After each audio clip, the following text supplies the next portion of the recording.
Hello everybody, and welcome back once again. My name is Jordan, also known as JMonster, and today we're going to be playing a little bit of Silmarillion Total War.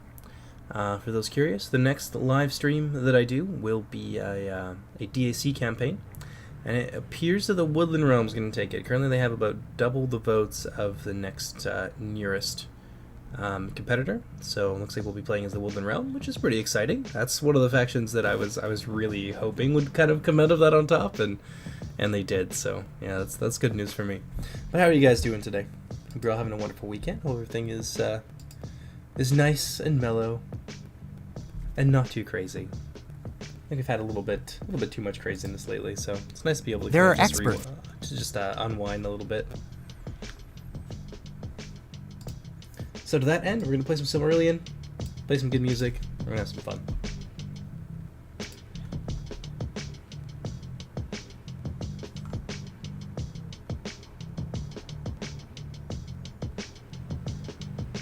Let's see if we can't pull a few more people in here. I think we can probably get another 2 or so, perhaps. Or at the very least 1. I'm sure we'll be able to pull together a 2v2 for today.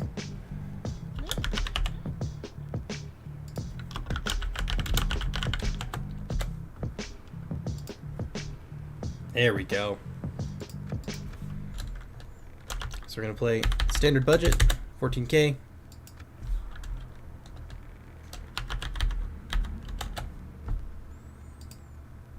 Let's see who else wants to come and join us. I don't know if I'm going to play Sons of Feanor.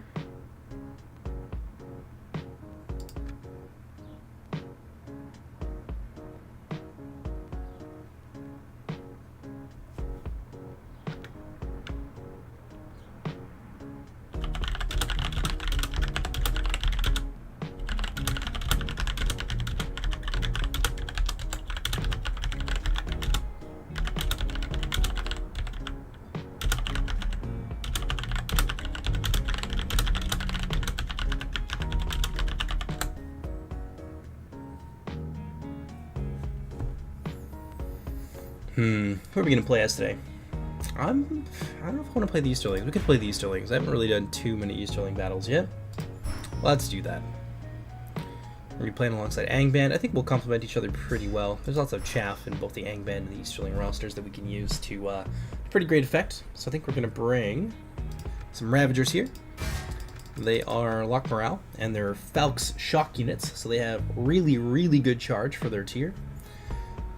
Also, these guys aren't super expensive, so I think we can afford to give them some chevrons. We'll bring 3 of them. And we'll mix in,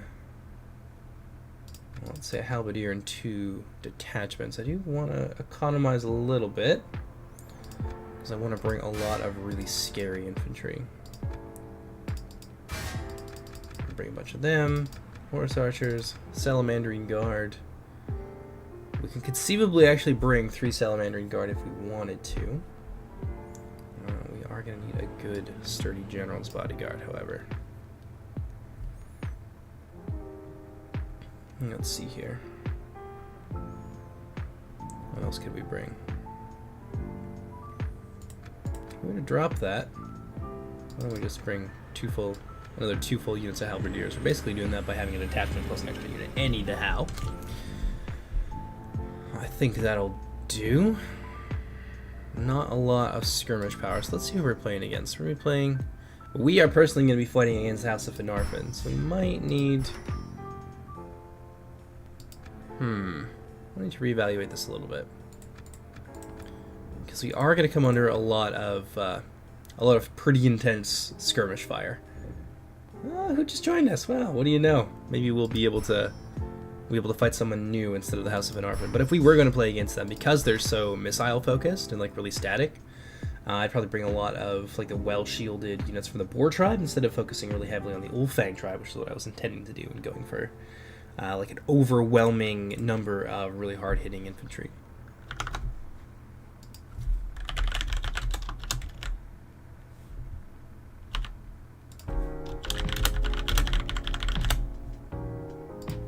Let's see how chat is doing. Good and quiet today. Well, hello, hello. If you guys are just joining us for the first time, we are playing Silmarillion Total War, which is a mod for Medieval 2 Total War. Probably really familiar to you for people who have played like Reforged and stuff like that, as that's a project that I used to work on. So I've taken like principles and lessons learned from being there and created a new mod with a new kind of approach to it.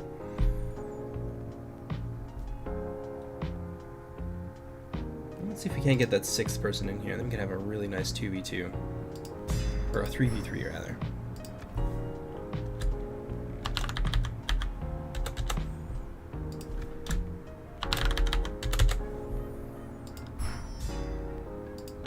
There we go.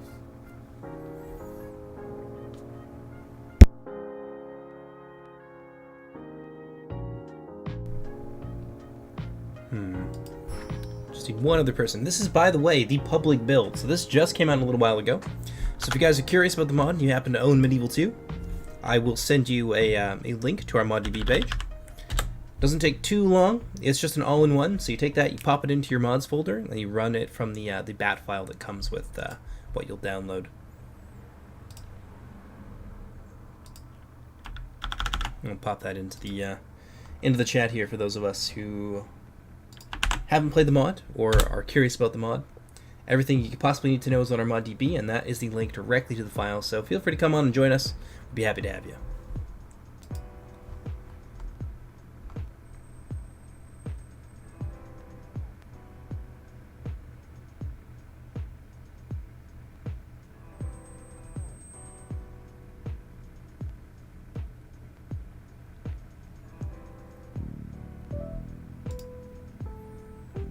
Oops. Let's give them 28,000. So it looks like we're going to be playing against a lot of Finarfin players. Hopefully that actually went through. Medieval 2 being an old girl sometimes has problems. Well, let's see what we can do for another person.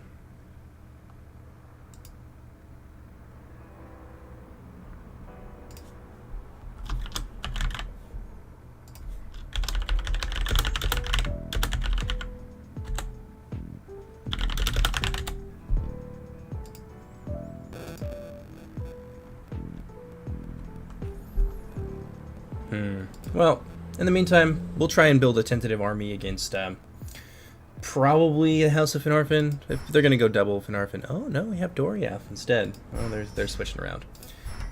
Let's just build the general purpose army for now, and we can adjust it a little bit later. And I'll explain some of the thought process that goes into making an army with the Easterlings and sort of the approach that's been taken to making them different from the Easterlings that I think a lot of people are very familiar with from Third Age and Reforged and all that kind of stuff. So the approach we've decided to go with for our Easterlings is it's this like multi-ethnic confederation essentially. So there are two tribes in the story. The smaller tribe of Boar, or led by Boar the Faithful, and then the much more numerous and ultimately traitorous tribe led by Ulfang the Black. So the golden armored units here, these are the heavily armored troops of Boar. Quite fittingly, they are smaller in number, but their training is tops, and they're very well armored, at least compared to their counterparts in the Ulfang tribe. And they tend to be a little bit more defensively oriented. So we have some scimitar units here who have a lower base damage but higher melee defense. We've got some halberdiers here who have decent damage courtesy of their low unit sizes, as unit size is, like, damage is contingent upon unit size in a lot of cases. And then we have some spearmen, so like not super offensive units. And then we have our marauders and our ravagers and all these other things. So there's a lot of Falx units that are used by the Easterlings of Ulfang the Black. In fact, the Falx is a weapon type that is unique to them. It doesn't give any particular bonuses to melee defense or damage, but what it does do is greatly increase the charge bonus of these units. So these units are very fast as well. In particular, the Falx units are quicker than almost any shock infantry in the game. And you can use them for actually cycle charging. It's totally viable when you're playing with these guys. The Ravagers of Himring here that you can see are actually locked morale. So they're a really good tar pit that can hold them down for the other specialties that these guys have, and that being their hand-thrown projectiles. So we've got some throwing axe units here. And we've got another unit of the Eastbound Marauders here who also throw axes. So you've got some mid-range power there. And the cavalry units are a little bit interesting. So the Salamandrine Guard really epitomize everything that is quintessentially the Boar faction. So they've got good armor, they've got good skill. You can upgrade their armor, which is quite rare in Silmarillion. Not many units can do that. They've also got a special projectile that damages morale, and their armor piercing in melee as well. And in addition to all of that, they're good at fighting elephants. So they're one of the few cavalry units that can really stand toe-to-toe with units like the Uruloki, for example. Whereas the Easterling Horsemen have really good missile damage, very high missile damage for what they are, but their defensive stats are absolute garbage. But they are quite numerous. So low in number, very elite, very deadly. High in number, they have good skirmish potential, and they're pretty well garbage at everything else. So I think that more or less summarizes the Boar faction. Of course, there's the bodyguards here that will like epitomize each faction's or each sub-faction's approach to combat. Chieftain's Honor Guard, very heavily armored, really good damage, well trained. They have a morale boosting ability in a fairly substantial radius. And these guys, the Sons of Ulfang, are armor piercing. Their charge bonus is off the chain, absolutely crazy. And they're not very well armored or well shielded, which is the case for pretty well all of the Ulfang units, except for just one, which has a shield. Let's take a look in chat here. Imladris, unfortunately there's no Imladris in this mod. This is a little bit before Imladris' time.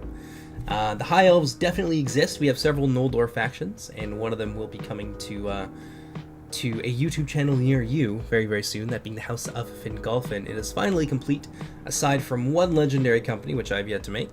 But yeah, the Noldor are definitely in the game, just not gonna see them under the banner of Imladris.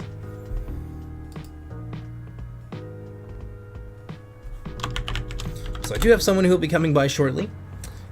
He's just on his way home, so we will have a person here for a 3 versus 3. So we'll just have to be a little bit patient for now. But in the meantime, I'd like to reiterate that we have all this is actually being done on a public build. So if you guys want to join us, I have put a link down in the chat. You can just follow that. It's a one-step process. Download the mod. Super simple. Is there more Rise of Mordor content coming? Absolutely.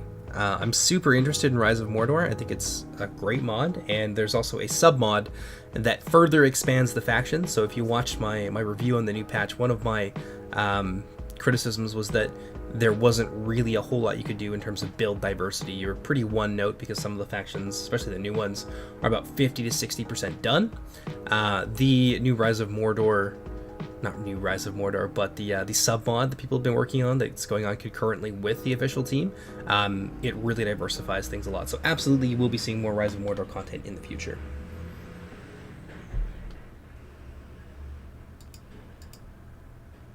But let's see. Just need one other person here. Oh, we have a third player. He's on his way. Perfect.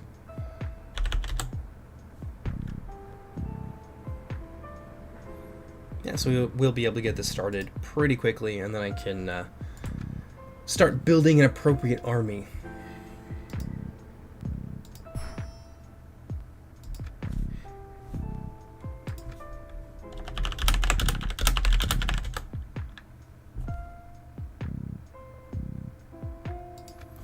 Let's go ahead and update their money to the appropriate level. When we're playing in Silmarillion, I recommend that you use 14,000 as your budget.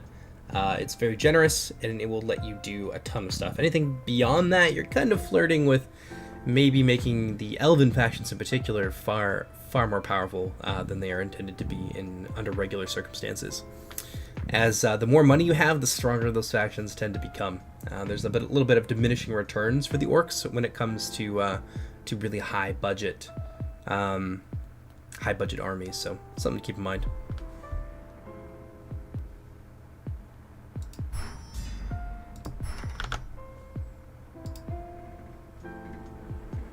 Oh, hello, Gamling. So for those of you unfamiliar, Gamling is actually working with me on the team. He's going to be doing a trailer for the mod for Silmarillion Total War, which will be coming out in well, I can't really give you an ETA, but a very, very rough estimate would probably be about 6 or so weeks, and that's if everything I imagine goes perfectly.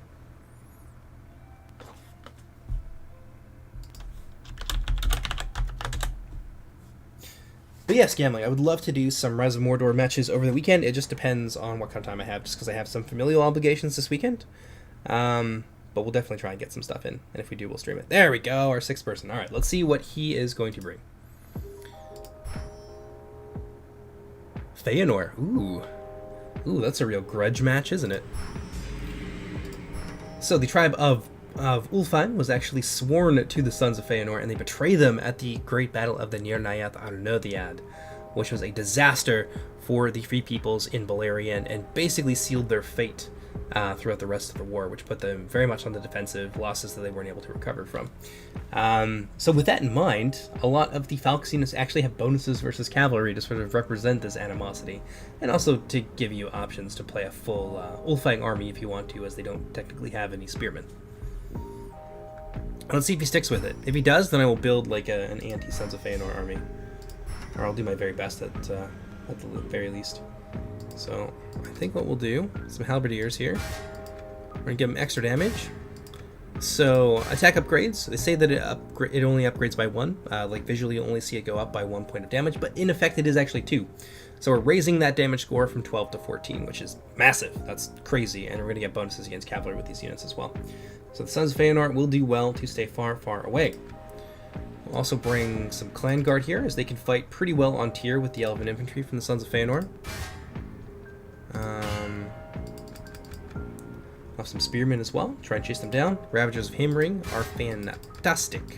Fantastic. When it comes to fighting the mounted warriors of the Sons of Feanor.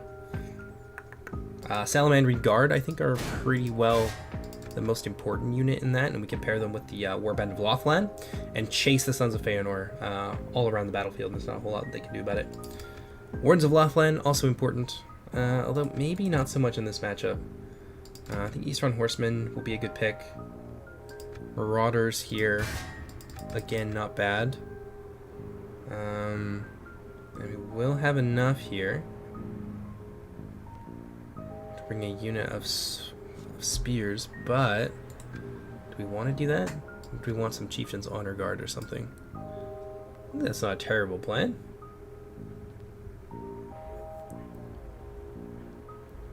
Let's see here.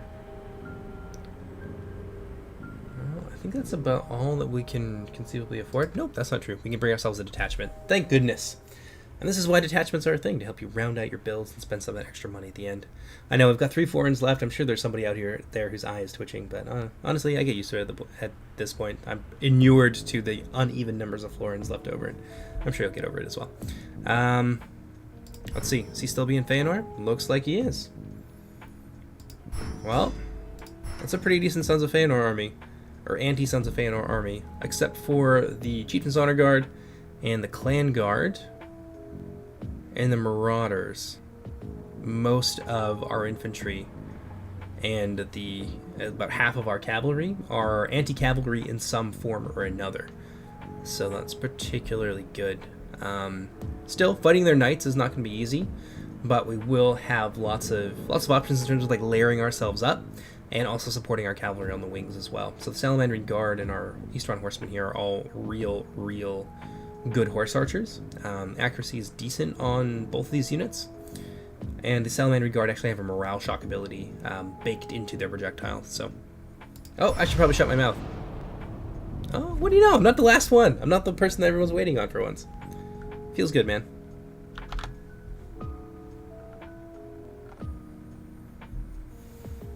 Let's see what's going on in chat here. Will Total War ever create a lore/historically accurate game? One where faction balance is not the main focus, but rather some factions are dog poop and some are just dominant. That's hard to say. It seems to be that CA is maybe moving more in the direction of things being like faction focused. I wouldn't say that they're putting a ton of effort into making things an esport, but they have at least taken some steps to like support multiplayer communities, what with the Everchosen, invitational tournaments and things like that, and like hosting people on their Twitch and whatnot. I think that they probably move towards like factions just being pretty well balanced against each other. But if you want a faction that like has units that are just low quality, like if that's something that appeals to you, kind of that like being the underdog and making do making like more happen with less, then I think the Skaven are a decent option there. A lot of their units are kind of trashed here, and a lot of their like low tier units, especially in campaign, for example, the Skaven slave units are extremely useful, especially on legendary, because they pretty well perform the same task as clan rats, but they're just cheaper. So you can spam them early, and you can get a lot of use out of them as a tar pit. So I think that if you're looking for something that at least has that dynamic with like a really crappy low tier faction, I think there's some options out there for you in like the modern Total War franchise.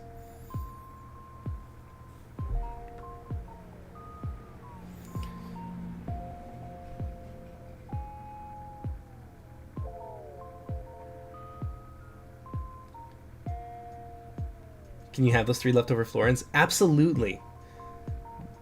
If you will ever make a Silmarillion campaign happen, you will be my hero forever, and I will build you a shrine.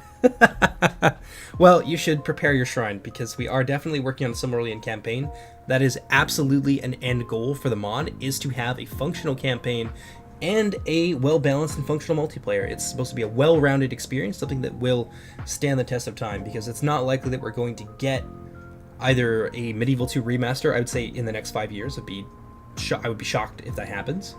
And we're probably not going to get a Tolkien game for a while, at least not one that kind of has the medieval gameplay that I think a lot of us have come to expect, like lots of infantry focus, things with, hold on here, everyone's still loading in, combat that has like weight to it and like well implemented matched combat and things like that. Yeah, I don't think that we're gonna see any Lord of the Rings games out of CA for a little while. I know that they have stated that they will be supporting Warhammer and that series years after the release of Warhammer 3. And then, like, who knows what they're going to do from the future, but I think that they're a little bit overdue for some historical titles, and definitely their historical audience has been clamoring for one. So, the point of that big, lumbering, long-winded, very disjointed explanation was that Silmarillion is supposed to stand the test of time as being a lot of the things that fans of the Total War series would want to see from a Lord of the Rings Total War. So hopefully it is something that will last you for a really, really long time, and be entertaining for many, many years to come.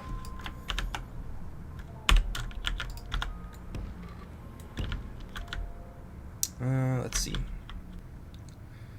I want to be careful with our Easterling horsemen. I mean, I could bring them through this pass here, but we'd be kind of limited in what we can do. And I think what I'd rather do anyway,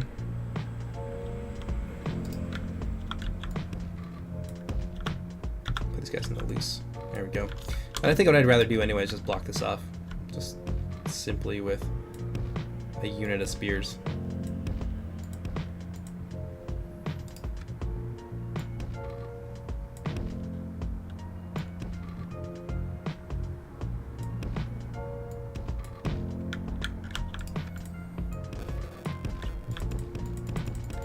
Ah! There we go.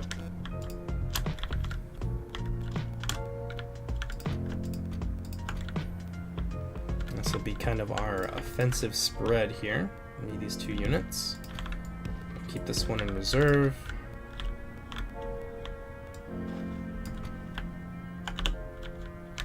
Put these units together like so.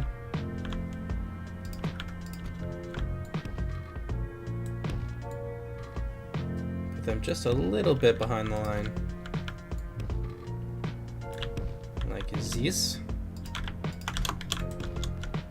This will be the main body of our troops here.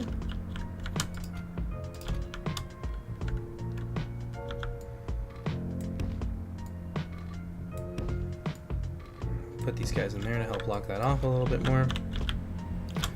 And they can be group 2. We've also got stakes, which are super, super nasty. We can deploy those like so. There you go, cavalry. I dare you to try and come through here. It's a little bit weird that these units can deploy stakes, isn't it? Well, I thought it was a little unique perk to bringing these units. It can help you a little bit of area control and things like that in terms of limiting the movement of cavalry. That should be just fine. Have these guys here.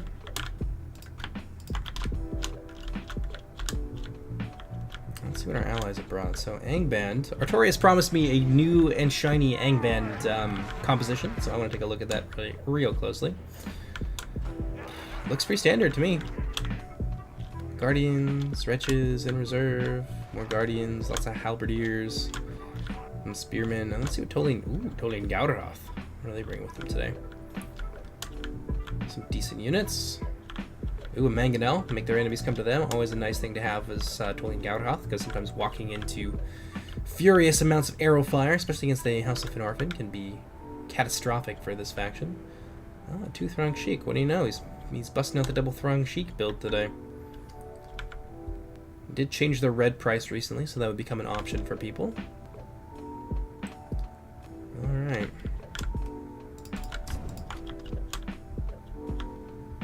Let's go ahead and start the battle.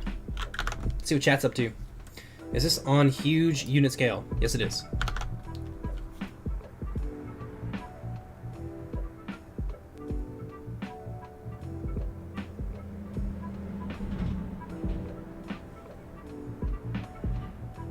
I've dreamed about this for years. Oh, I'm glad you're happy, Marlon. It'll be some time before it's available, so don't get your hopes too high for like an early release for the campaign.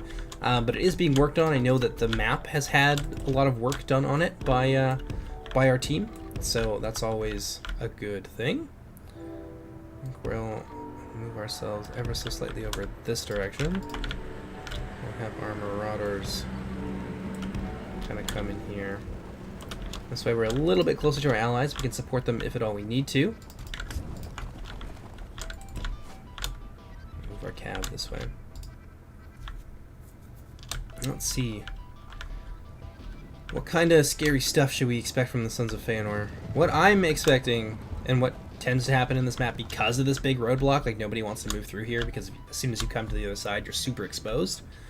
What tends to happen is the fight is decided over here in the center, and people will like shift the resources over that way, and like sometimes they'll run harassment on the wings and, you know, maybe try and crush them with like opportunities, like opportunistic strikes, but usually things get decided in the center and there's a lot of like cav and kind of back and forth skirmish play. Let's get out this direction.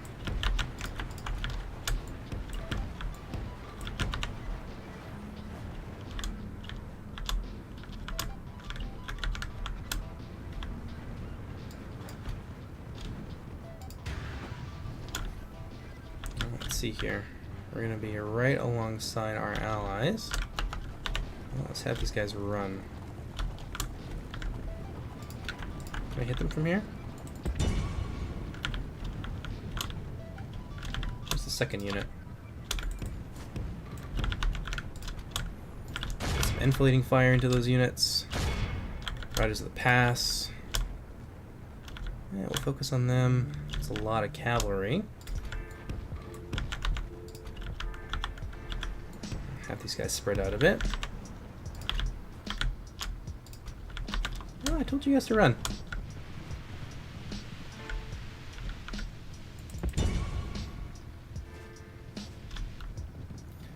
And some mounted company and some other things like that there. Let's put on Cantabrian, just make them a little bit harder to hit. And we'll go after these guys and we'll shoot them on their unshielded side.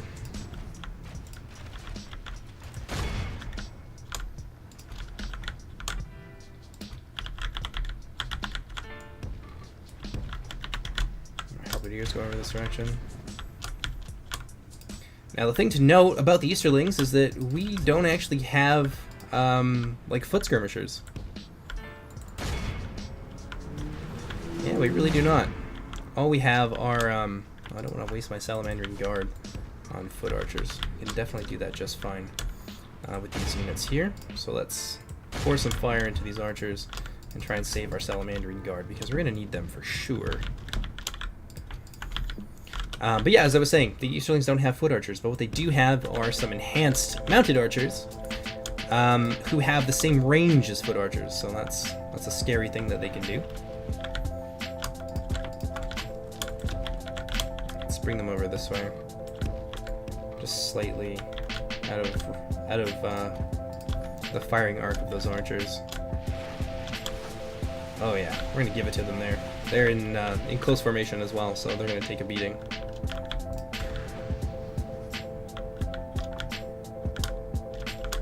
Let's see, 2 Finarfin armies.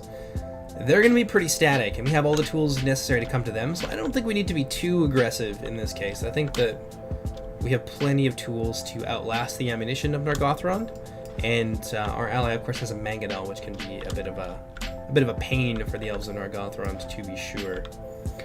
So I think we should hold our position and just try and be opportunistic, and we should probably save some of that ammo there. Let's follow these guys back for now. Looks like they're sending us some of their cavalry. I'm not too sure what the plan is there. What don't they have a lot of?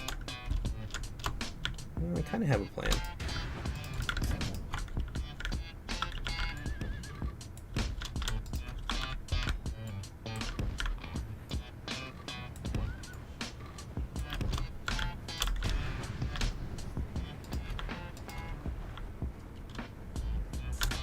Break this unit off. We'll send them out over here. Might be useful.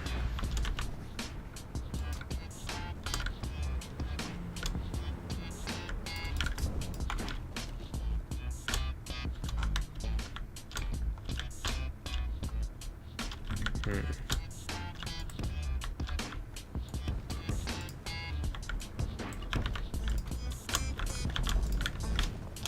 take these guys out this way. I'm not just gonna let them kind of have their way and just fire freely into us. If they're gonna expose themselves out there, we might as well make them pay for it.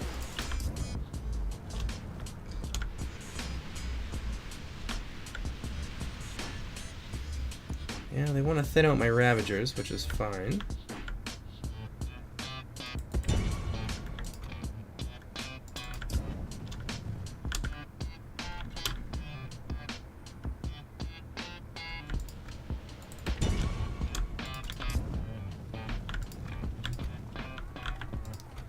Ravagers are in loose, so they'll be able to stand up to that reasonably well.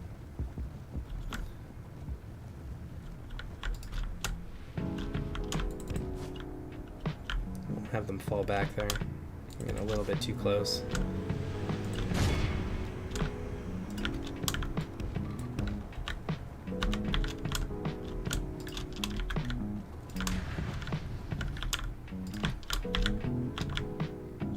Let's see what's going on elsewhere. Quite begun to use his Mangonel, and of course they're responding by going into loose and trying to get their more important stuff out of range. Fair enough.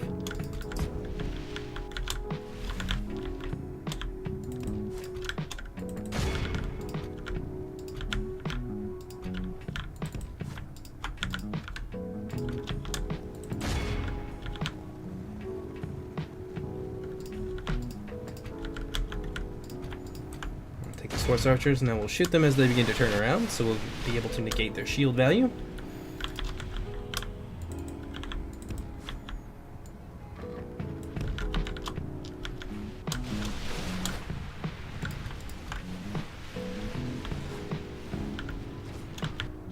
There we go.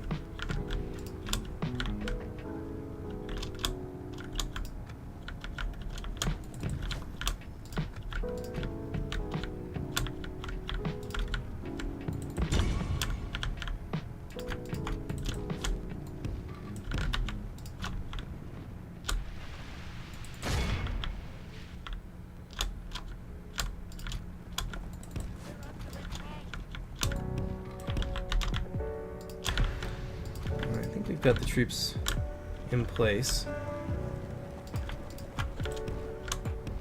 Necessary to be a big pain. Alright, let's try this.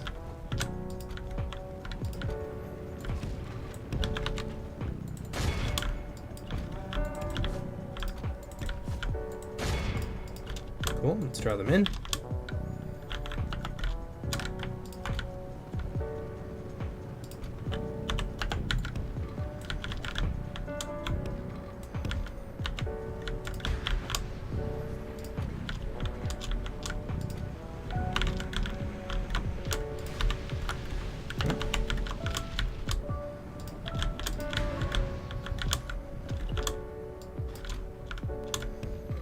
They've got a mostly cavalry force, So we'll be able to pick on them, I think, pretty mightily.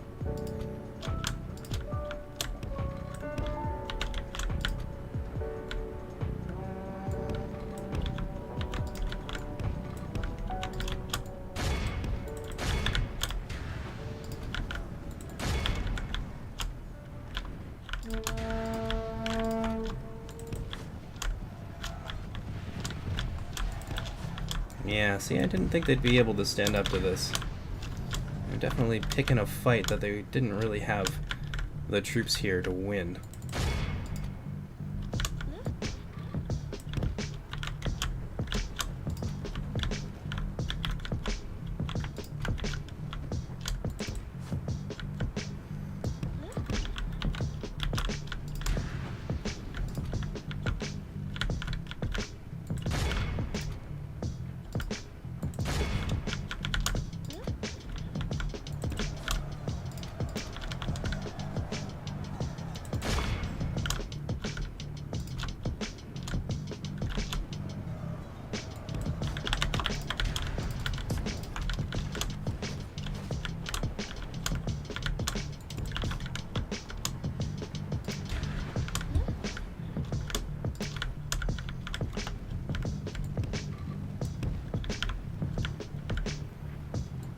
Go, and now we'll be in a position at least where we can threaten them.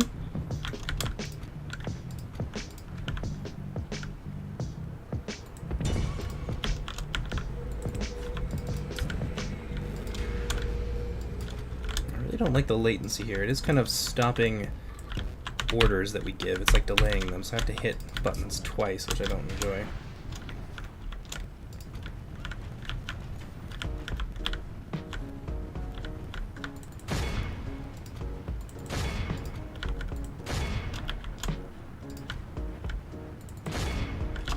Go. Take a bite out of those Roqueni Magloro. Make them rue the day! They will rue it! It will be rude.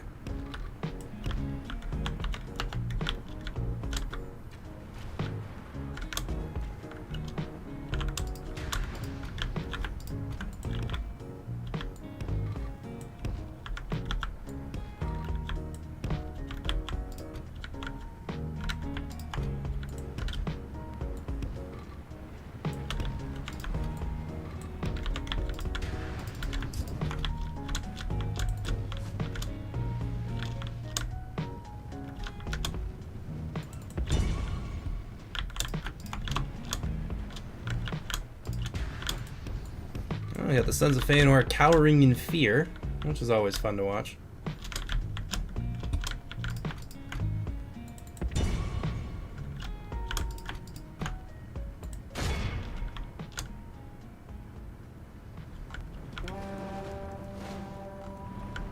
Go, take a little bite out of some of their archer companies there.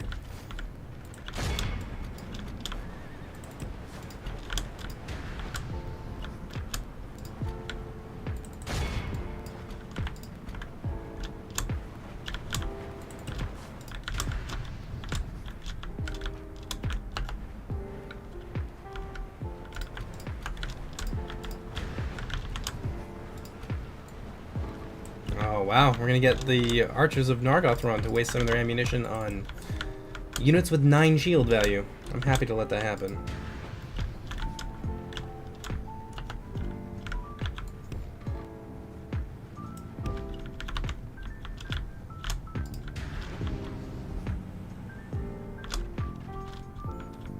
Let's see what's going on over here. It's not looking great for our ally, which is gonna kind of force our hand a little bit. Yeah, see, I'm having to issue movement orders twice, which I don't like.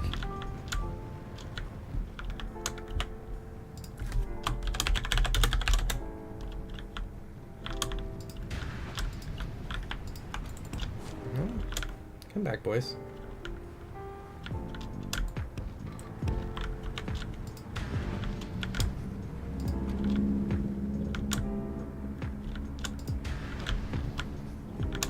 Well.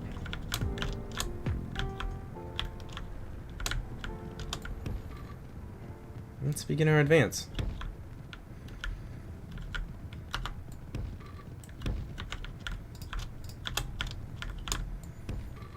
all of their cavalry is. So this is where we're going to go as well.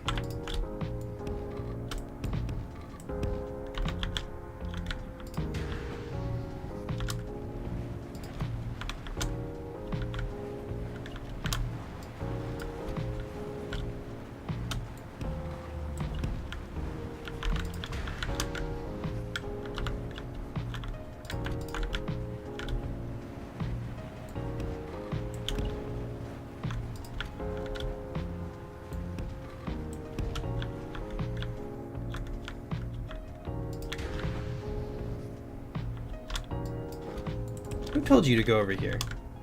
What is this? Shenanigans, I say.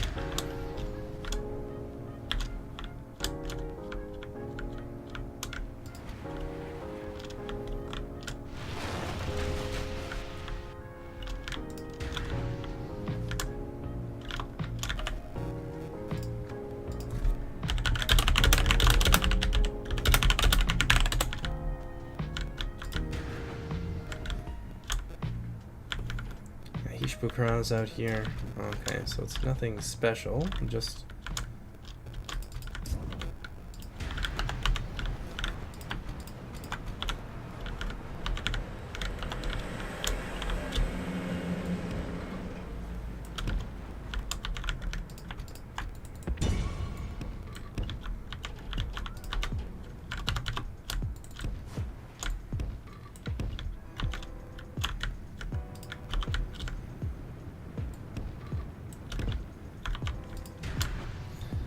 see, the Sons of Fane are actually gonna try and fight us this time. They're just gonna continue to run away.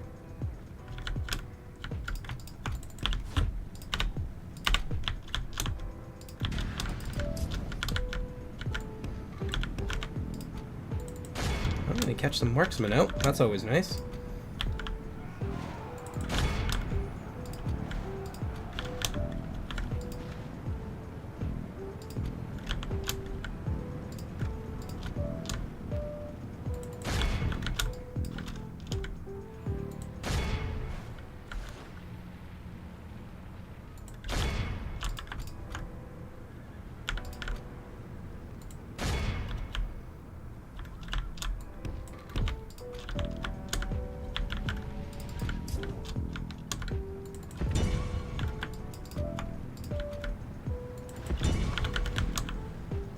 Go. Do some damage to them.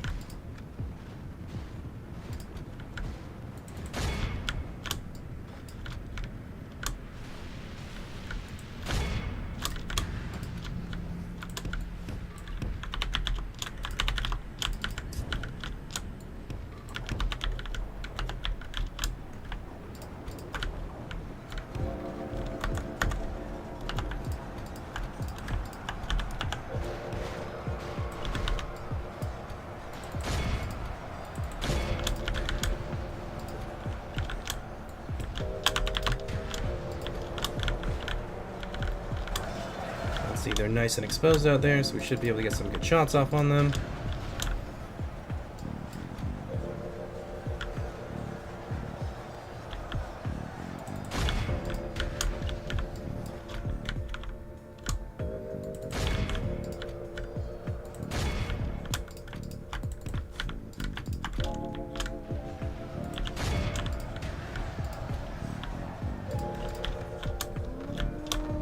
How are we doing so far? Now Nargothrond kind of has to shift in order to... Oh, no, we're super isolated over here now. Oh, he did leave us some stuff. That's nice, at least.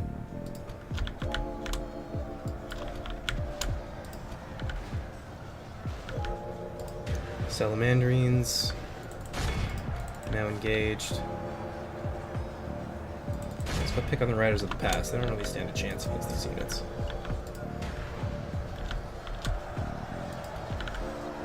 Defenders of Aglon getting the beat down. Turn this on all of our troops.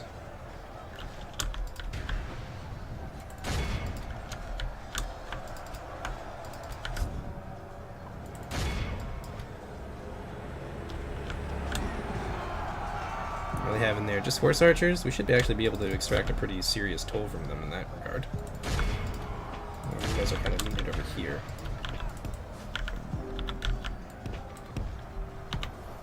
Let's have you get out this way.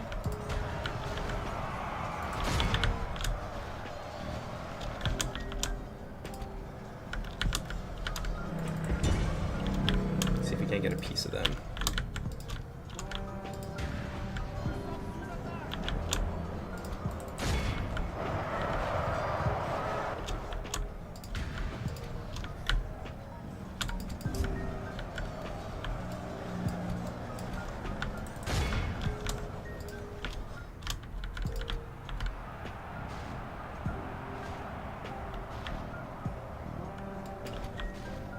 Try and save these guys.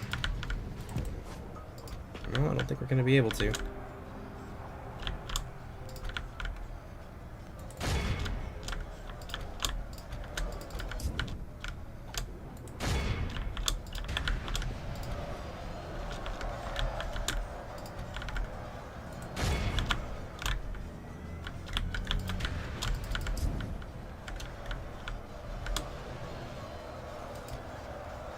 Salamanders are starting to suffer a defeat, but this is really due more to just sheer numbers.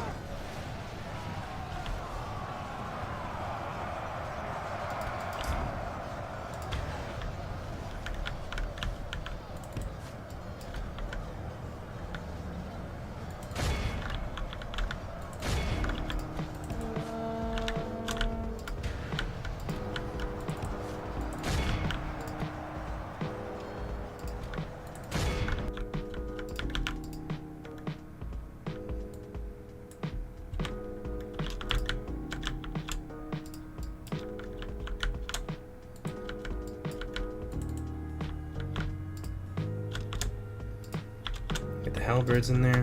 For some reason my sound is off.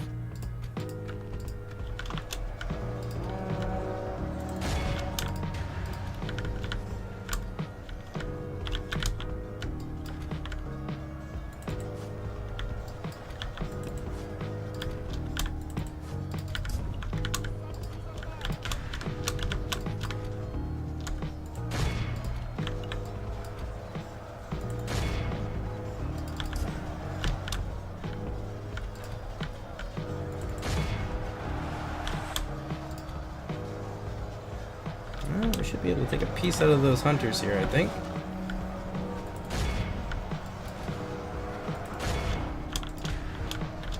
We are kind of beating them.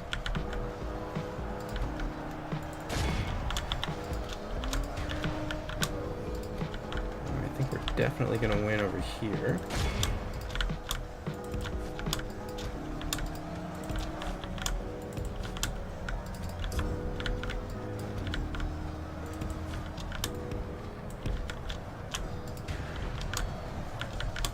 Yeah, Sons of Feanor are basically in full retreat, so we've won on this side.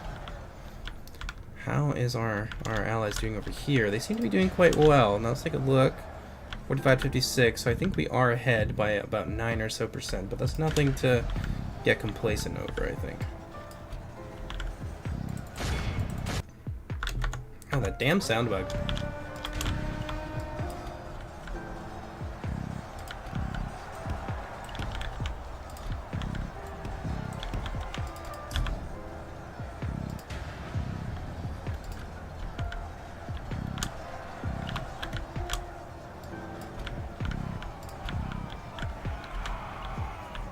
Okay, so we're not going to be able to catch up to them now, so we'll be able to clean this up.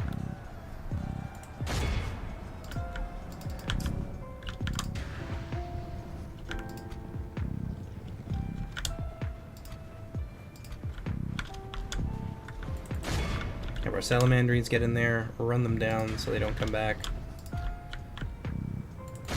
These Riders of the Past, I think, are probably not long for this world.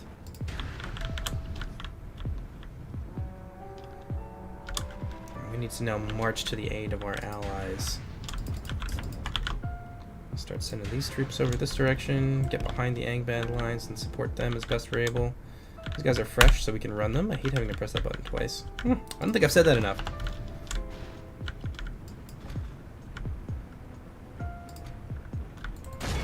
So we'll continuously run those units down.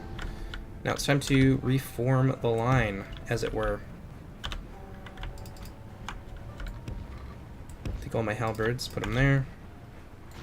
All these troops, put them here. These troops will be our backup.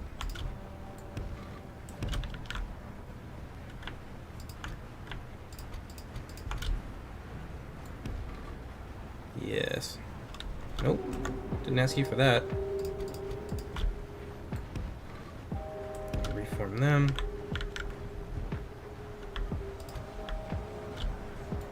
You guys can also be our backup.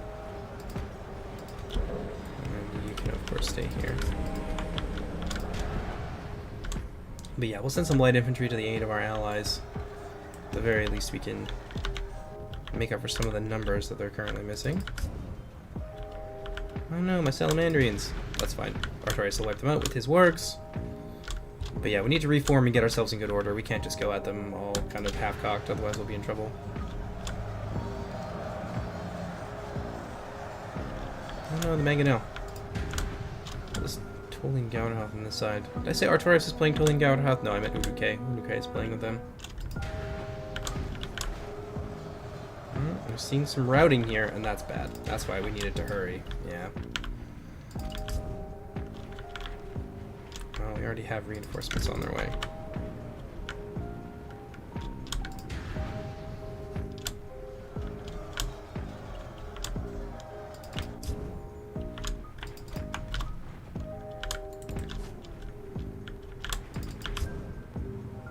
Alright, so those guys are done.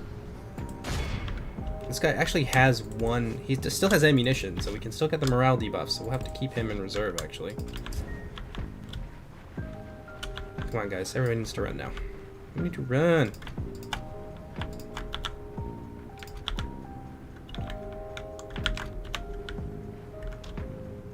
Where's this guy's at?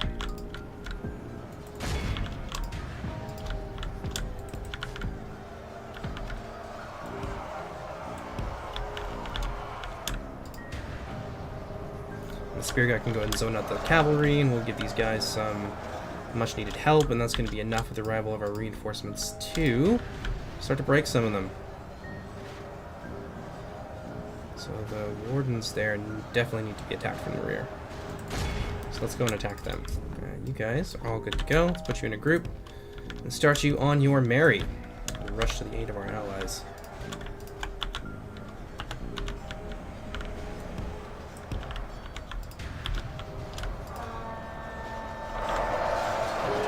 Go. Now they're gonna have to move deep into us, which is gonna hurt us, of course, but it's not gonna be nice for them either. Let's get over this direction and use that morale debuff to the best of our ability. See if we can't move to kind of encircle them in turn. Those marksmen don't like being attacked. I don't blame them. Maybe we'll send these guys out here as just kind of as meat to help the cavalry out a little bit.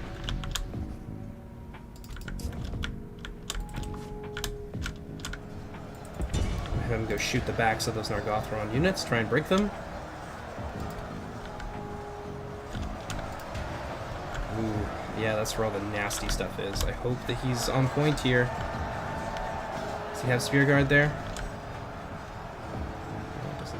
Throwing Sheik Wolfborn, though, there's still a lot around. Oh no, please turn around. It looks like they will.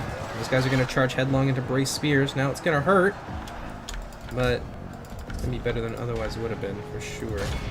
I've got them nice and surrounded. We can go and basically present a big, ugly battle line to these guys. We're not going to let them kind of have it all their own way. So right away, we're going to detach our spears. Send them over this direction. You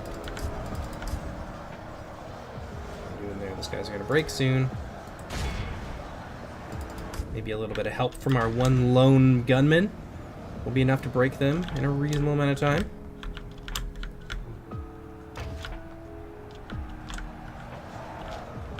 It's not shooting. Let's get closer.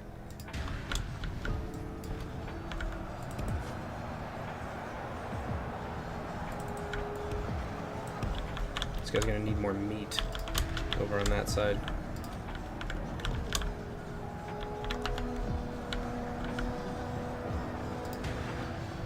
Okay, so they're basically broken. Now let's move into the heart of this formation here with everyone. And then they'll be well defended.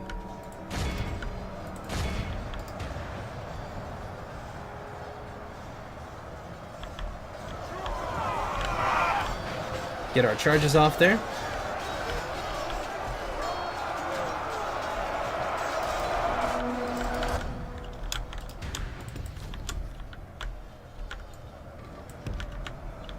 Alright.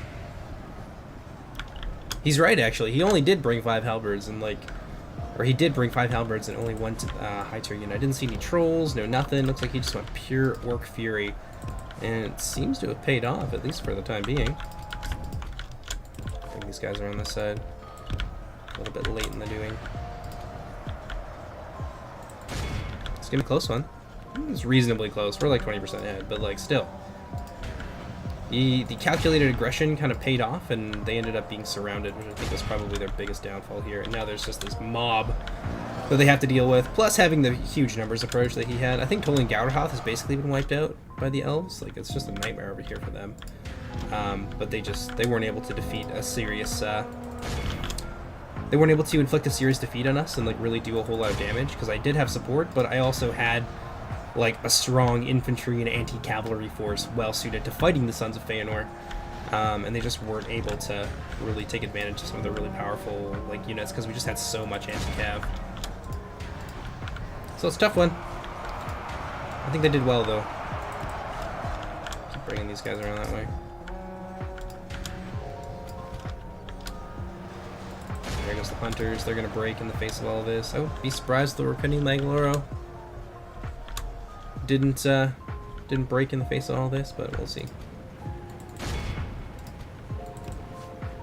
I'm gonna move to tie them down and also completely surround them.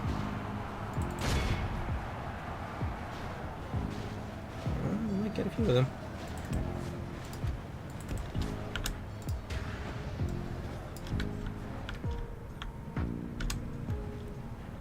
Yeah, he did kind of get double teamed a little bit. Like, I had some help from Artorias over there in the form of infantry, but like if you look at the damage that he was able to do, he just didn't have the infantry to fight toe-to-toe with my halberd line, which was kind of what I was counting on in my build. Like, if he'd have gone heavy infantry focus, it would have been a much more even fight, I think.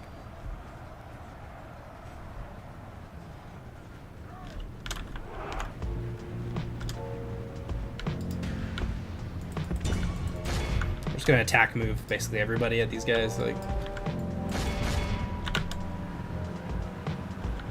this is basically over. They're just hunting for kills now.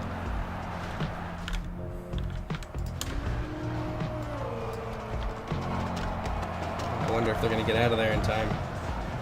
Oh yeah, they're gonna take heavy losses in the retreat. They did rout. Good, you know.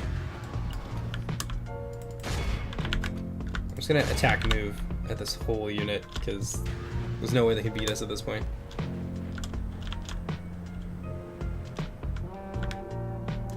Oof. That's a savage beating, but honestly the numbers are what kept them in that fight for so long, which is kind of what Tolan Gauderhoth is all about.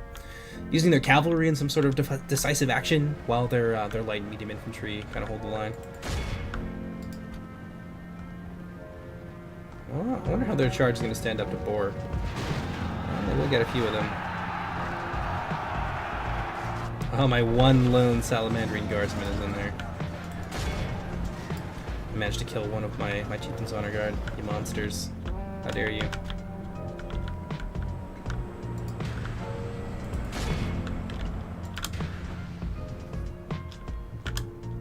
There you go, they've broken enough times. Let's see what Chad is doing. Bent over trees. Yes, they're very, like, destroyed by some calamity or something like that, which is kind of what I enjoy about that particular vegetation, especially in an area called the Desolation of Anfauglith, which is supposed to be the large area outside of Angband, which used to be Ardgalen prior to the Dagor Bragolach, which was destroyed in a firestorm, essentially, during the Battle of Sudden Flame. So, I don't know if that's necessarily replay worthy. I don't know if anyone would actually be interested in kind of watching that, but it is kind of cool to see what we did in order to like secure a solid victory like that. I don't know. Maybe I'll send it to somebody. I'm not sure. Casualties inflicted.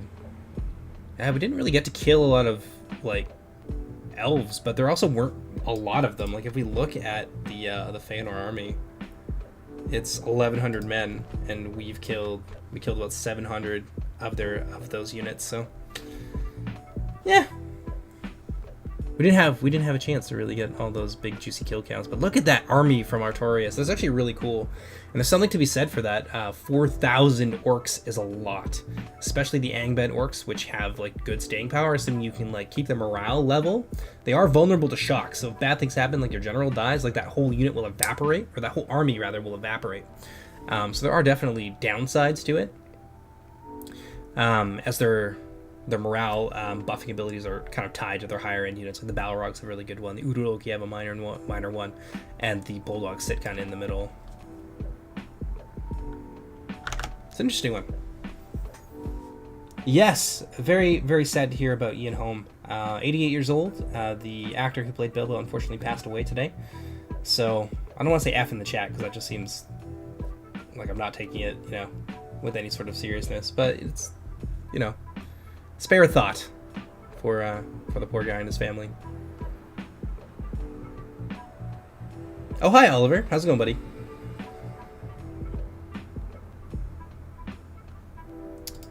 Let's see here.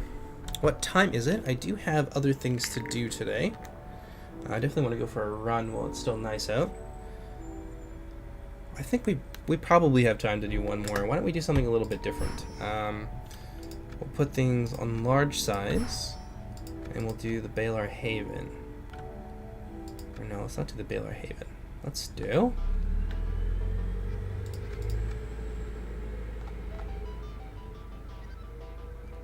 not the Woods of Breath Hill. We've done Woods of Breath Hill before. Palace of Ulfang. This is actually made by Captain Jervis, one of the testers and the people who occasionally helps out with Silmarillion Total War.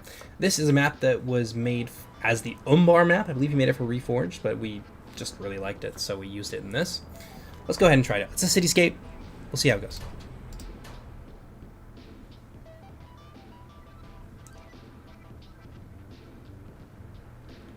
I think Team 2 are the defenders. That makes sense. So let's do that. I very rarely play as the defenders, so it might actually be kind of fun to do.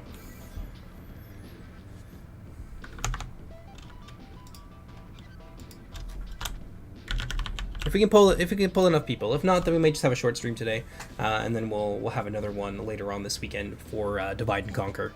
Which, for those of you who voted, it's looking like it's gonna be the Woodland Realm. I'll double check, but unless like people just came out of nowhere, like a mob of people came out of nowhere, the Woodland Realm had twice the votes of the closest competitor. So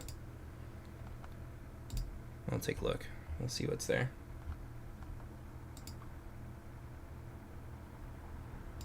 Let's take a look at the results here. Yeah, we had 70 people vote, and 30 of those votes went to the Woodland Realm. So it's looking like it's going to be the Woodland Realm. And voting has really slowed down over the last little while, so I feel pretty confident, and I don't feel like anyone is like losing an opportunity to have a voice, because if they really cared about it, they probably would have said something in the last couple of days. Will a Dwarven faction be added, Siddharth? Yes, there is a Dwarven faction that is planned. I can tell you a little bit about their playstyle if you like. But I can't give you like anything more concrete than that because we haven't actually made any of the models for them yet. Sort of our roadmap for the next little while is the House of Fingolfin will be added to the build next. They are pretty well completely finished. After that, it will be Gondolin, and then we will have the Dwarves. So they'll be the last faction that we add in just because we need some more time to work on them. Whereas Gondolin and the other factions had work done on them. Like basically when I started, I did a whole bunch of work for like a bunch of different factions, and none of them were the Dwarves. So the Dwarves will be coming in last. But yes, they are very much planned. Where is the poll? Give me a second here, and I will get that for you.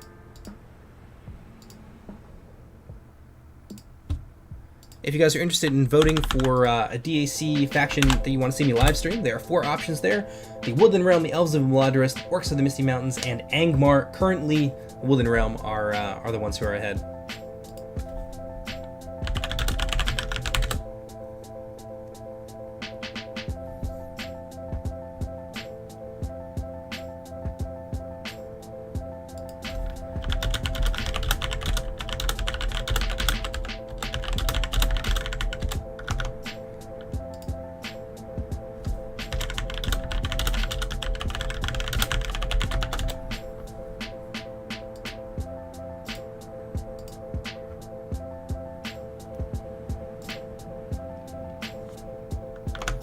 But let's see what else is going on in chat, and I'm sure people have questions about the mod and kind of the direction we want to go in.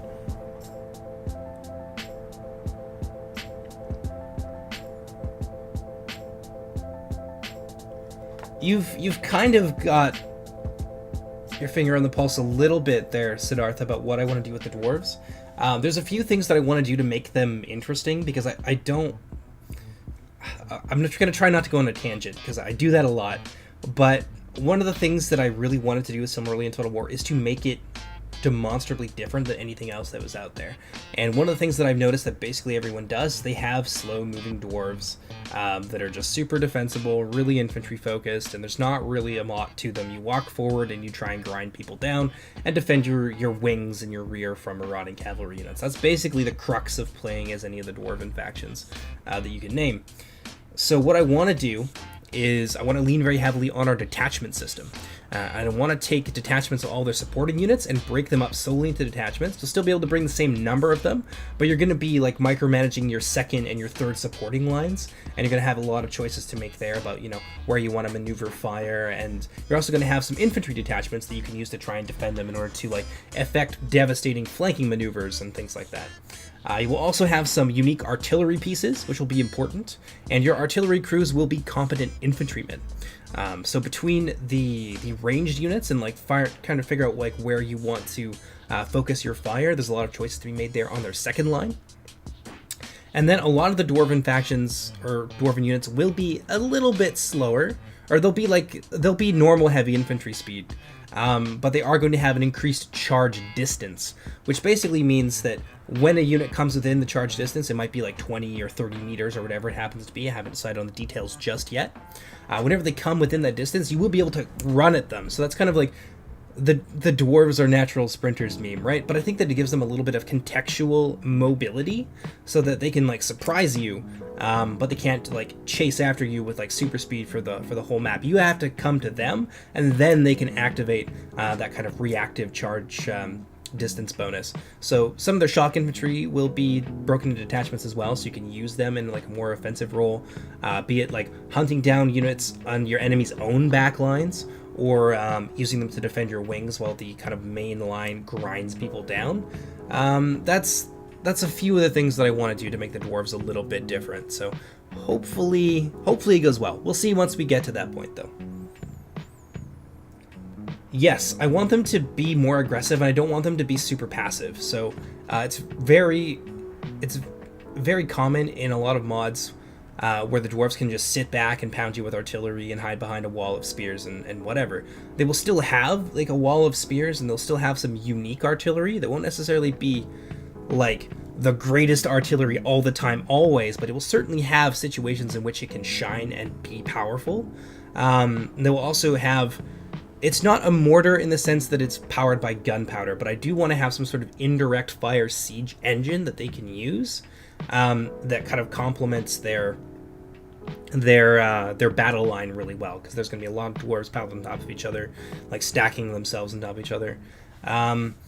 I would like to have something that complements that, but in like a reasonable way. So it would be an artillery piece with one engine, not four of them breaking enemy lines to bits.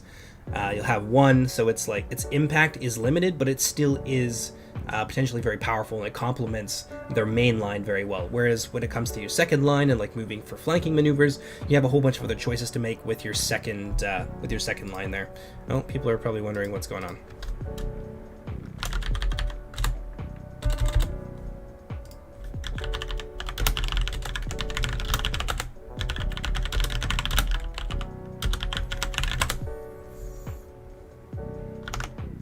But yeah, let me see if I can pull some more people in here from our Discord.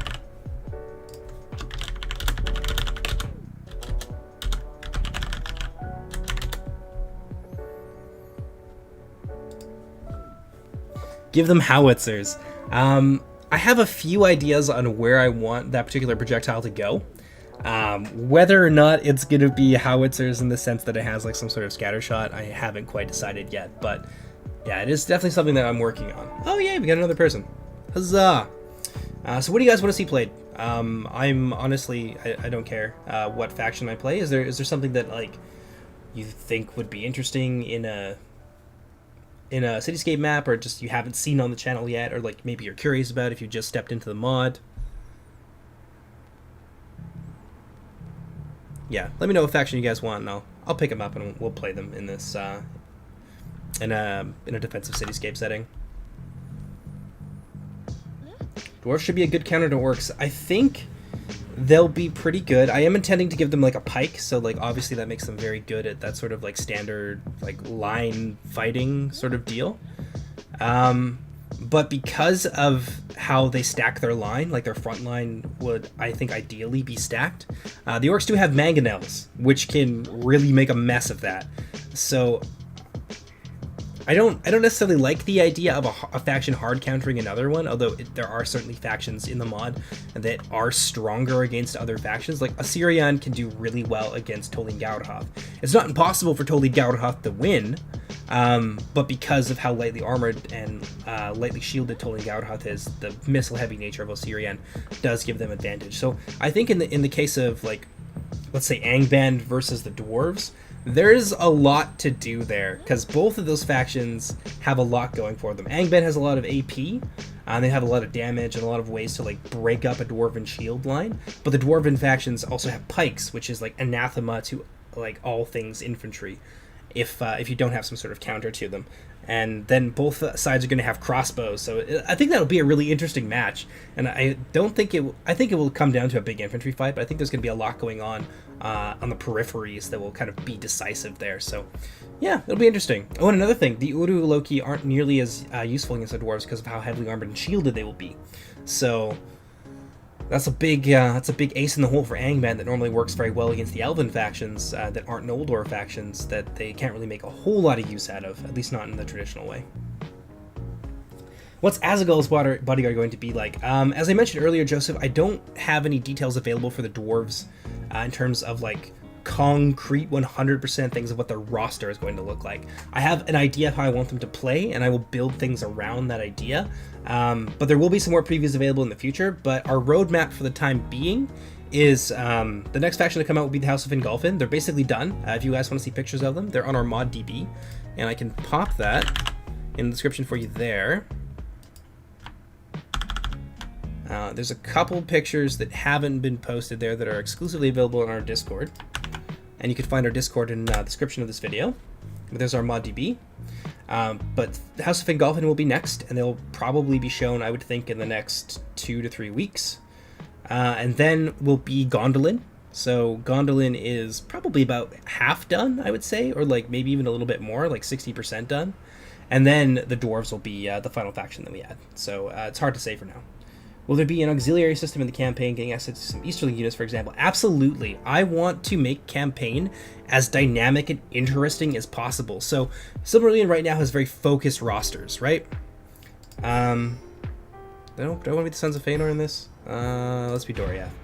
But Silmarillion has very focused factions. So you can see our faction rosters here are pretty small, and a lot of this is supplemented by detachments as well. So you've got detachments here, 1, 2, 3, things like that. But on campaign, there's going to be a ton of stuff that you can supplement your armies with. You will have like your core units available to you, especially your mid-tier units early on, but you're going to be able to supplement that with tons of mercenaries, tons of like unique and themed units. There will be like character-specific units as well that aren't available in multiplayer that would maybe kind of screw things up a little bit.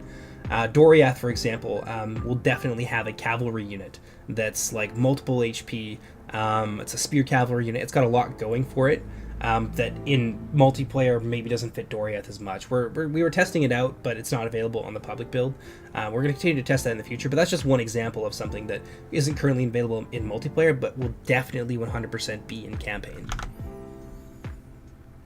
Yes, the House of the Hammer of Wrath. I believe Skyly is going to be remaking them from what is available in our Discord right now, because like if you've seen the progress that Skyly has made, like as a modeler and like as a texture creator, it's amazing. And I know that he's going to just knock it out of the park again when it comes to the new Hammer of Wrath. So you're going to be seeing some new Gondolin updates to the old models coming up fairly shortly. Skyly's just working on some stuff with different armor colors.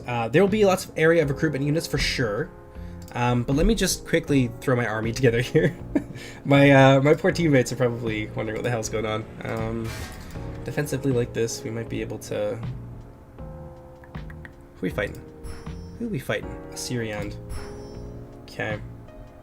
Sword Host I think will be really good because they can match Assyrian in like melee skill in a lot of cases, but they also have the slashing damage versus the piercing of many of their spear units, so I think Sword Hosts are a good pick.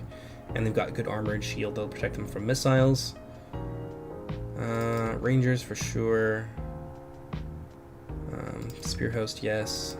These guys for sure.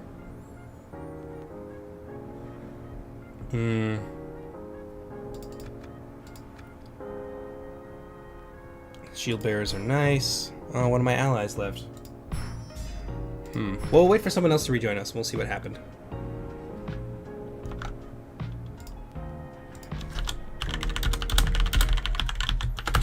But yeah, so long and short, just coming back to the campaign thing, you're going to see a ton of stuff in campaign that isn't currently available in multiplayer, and it's going to be badass. I've already started making some like custom things, like elven militias to use for like a garrison script, for example. And those will be faction specific, so they will have like reskins that bear the heraldry of the factions that they belong to. So the Silmarillion campaign, once we get to the point where it's able to like be released and like be kind of publicly played, should hopefully be an amazing experience. That's my hope, and I have lots of trust in the people that are working on campaign. I'm not personally involved heavily in that side of things.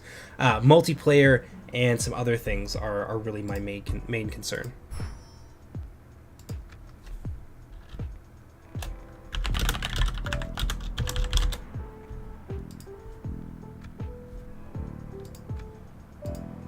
Oh, got more people joining.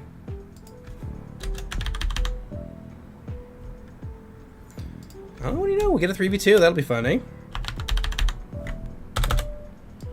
Oh.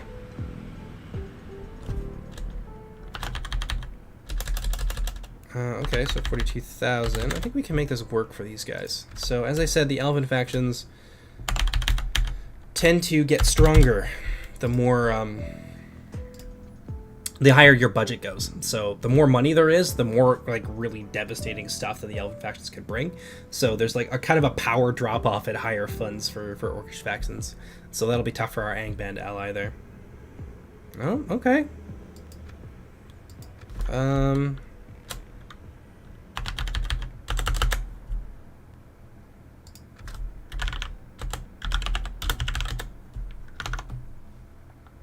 War sheep. I think one of the defining factions of the dwarves will be that they don't have cavalry, so war goats are not going to be a thing. Not that I personally have anything against war goats. I think that like they're a necessary evil to make Erebor not just boring, not just another dwarven faction that sits on its ass and waits for you to come to them. So I think that it's kind of necessary. Let's do 44,000, so we'll get 22k each. So what we'll do, we'll bring 2 of these guys. Hell yeah, we can.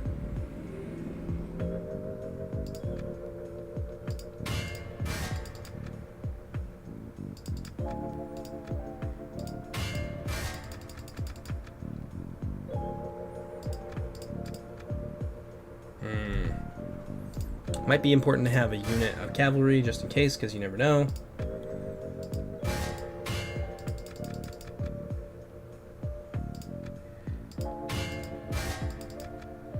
Let's do that. And some axemen.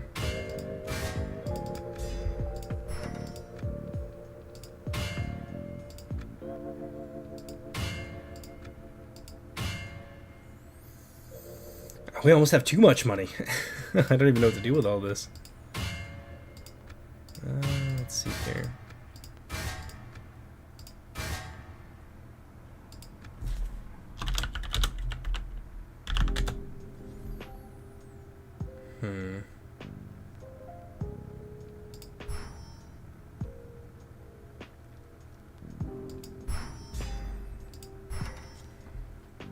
I don't know if taking them is the best use of our money. So let's get rid of these.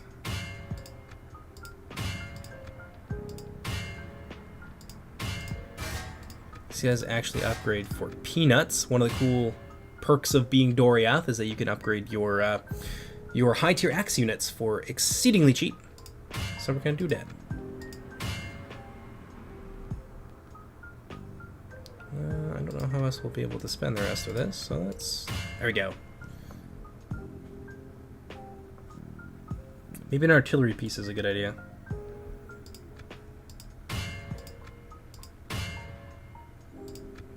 There we go. Catapult. It's a decent little army there. And the catapult will actually, I believe, have some sword units. There's like a sword detachment that crews it, so. Boom. Perfecto. Let's pop back to chat, see if there's any other questions here. Erebor's OP. I will refrain from commenting because I honestly don't know. I'm super out of the loop on the new Reforged meta and like all the changes and stuff. So, I don't know. They could be awful. They could be amazing. My personal favorite elf lord of the first age. Oh, that's a good one. Okay, so this is going to be a longer answer, I think, than what you're expecting. The characters that really tend to appeal to me in media are characters that have some sort of like responsibility or are able to show restraint in the exercise of immense power. Things like that. Characters that tend to, you know, stick to their guns and have like convictions, even if it's not a good idea, they will stick to them. So with that in mind, I would say Finrod is probably my favorite. The guy, because he was saved by Baron's father, he gave up his kingdom and his life and the lives of his companions in order to stick to a promise that he had made to a man many years ago. So Finrod in that regard is probably one of my favorites. My other favorite is Ecthelion, because he killed Gothmog by stabbing him with his helmet in the chest, which is amazing. And then they both drowned in a fountain. That's just a moment of like cool badassness. And then third on that would be Glorfindel. I really like Glorfindel, and I like that he was brought back in the Third Age to like continue his story, and we get to see a little bit. He's kind of this link to the past in the Third Age. Obviously he was a badass in the First Age, but he was one Noldor among many. But in the third book, he ends up being this like link to the past and this sort of like very subtle but still very real example of the power of a high elf and of the elves that came from the First Age. So I like him there as this like weird anachronism, but I also really do appreciate Finrod because he was willing to, you know, stick to his guns and do what he believed to be right and to honor his promises. So I quite enjoyed that. That's one of my favorite things about that character. And he also somehow managed to be a Noldor and Beleriand that everybody loved. Thingol was cool with Finrod, and Thingol really didn't like the Noldor. But just like through right action, he was able to kind of be this exemplar. So, and when he dies, it's a real tragedy. It's a real like heart-wrenching scene. Not quite as good as the scene in the books where Boromir dies, but like it really gets me going right in the feels. Let's see if we can't get this Cityscape match done. And then I have to go for the day, because it's getting on in time, and I do definitely want to go outside, go for a run, be a healthy, well-adjusted human being, if at all possible.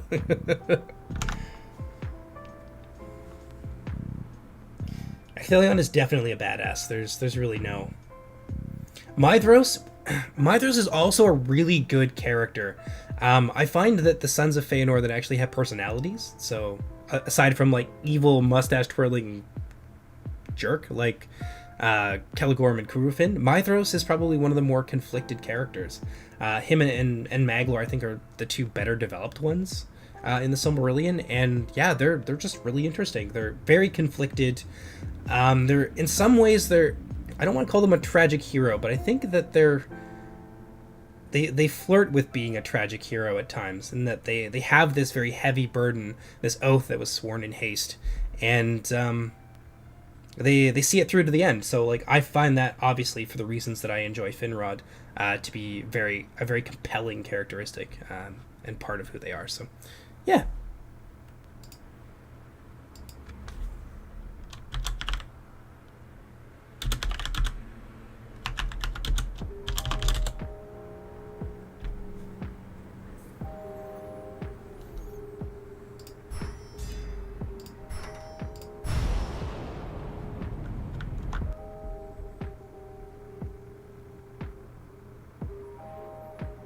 Rog was an interesting guy. The whole House of the Hammer of Wrath are obviously, a bunch of real big badasses that charge out the gates of Gondolin. I mean, obviously they got a little bit ahead of themselves, but sometimes they're the Hammer of Wrath. In their fury, they overextended and got surrounded and destroyed. But like, they really gave it to Morgoth. Like the Fall of Gondolin, I haven't had a chance to read the new. I guess it's like a new edition of it that came out, but I'm really, really interested in it. I just want to get myself like a nice illustrated copy. I have a ton of paperbacks at my house and like PDFs, and I have like a Kindle and whatever. But I definitely want to get my hands on like a nice illustrated edition. So I'm sort of saving myself, as it were, for that. Hopefully, Tundra's Fox finishes up with his.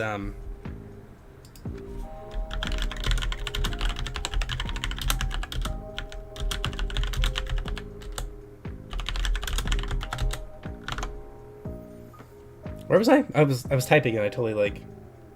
How do you even do Ungoliant? There's a lot of ways that we can do Ungoliant. The Arachnarok from Beginning of the End Times is probably my go-to for Ungoliant. And we will also have spiders and stuff like that for Nandud Gortheb. I want to make some custom maps for Nandud Gortheb, and I also have some assets from Battle for Middle-earth that I want to point in. That are like spider eggs. I want to port in. Did I say point in? Port in. There are spider eggs and cobwebs and things like that, just to like make a map that's themed after Nandud Gortheb. But there will definitely be spiders. They probably won't be available in multiplayer. That'll be one of those campaign flavor units for sure.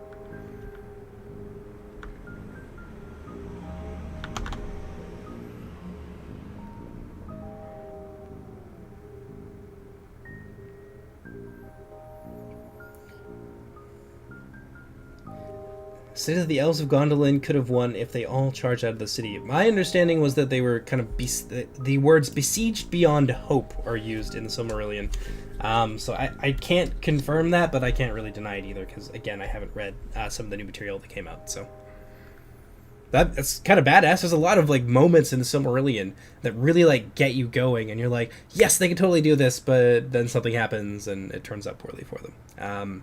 Nirnaeth are Nothiad, obviously the big example of that, stated in the Silmarillion that if all of their hosts had remained true, they could have won. They could have defeated Morgoth, and everything would have been peace and sunshine and puppy dogs and rainbows and such. But unfortunately, that wasn't the case, as the Ulfang Easterlings betrayed the Sons of Feanor, drove against the rear of their host, and scattered the host of Himring. So yeah, there's lots of moments like that where you're really rooting for the elves, and they could have done it, and it's so frustrating to see them fall down at the end. But, it'd be like that sometimes.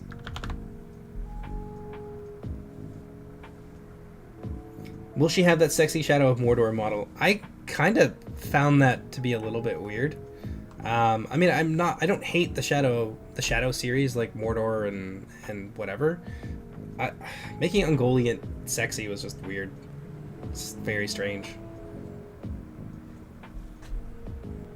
That's my personal opinion. Watch everyone just unsub from my channel. That's just the straw that breaks your camel's back. Like, oh, I don't think Ungoliant's sexy? Fuck it, I'm out of here.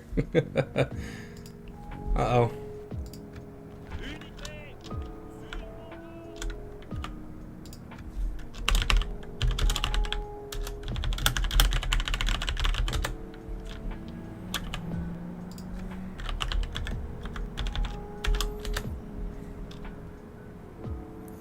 Well, it looks like it's just a Cityscape fight, but it's done in such a way that it's more of a scenario map.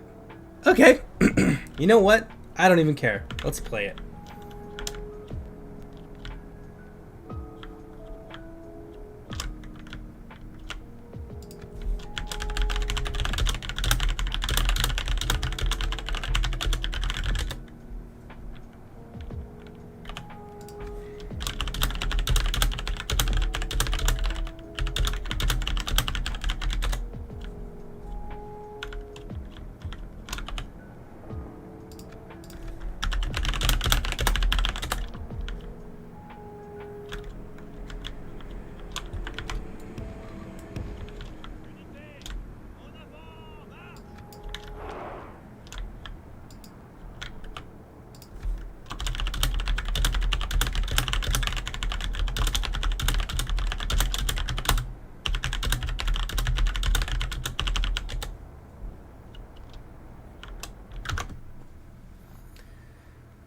They were they were fun. There's a reason that the first game got Game of the Year. It absolutely deserved it. It was like Assassin's Creed in Middle Earth. I liked it. The orcs are like super like off the chain. They're just really bombastic, and I love the voice acting in it as well. It's just fun. But yeah, there was some weird stuff. Making Sheila, super sexy was weird. The microtransaction store that they had really put me off of the second game, and I just didn't want to purchase it anymore. And I didn't. I still haven't played the second one. I've seen how it ends. Like, I've watched Let's Plays, but I didn't buy it because, gotta stick to your principles. But, yeah, they weren't bad games, but there was some weird stuff in them for sure. That's undeniable.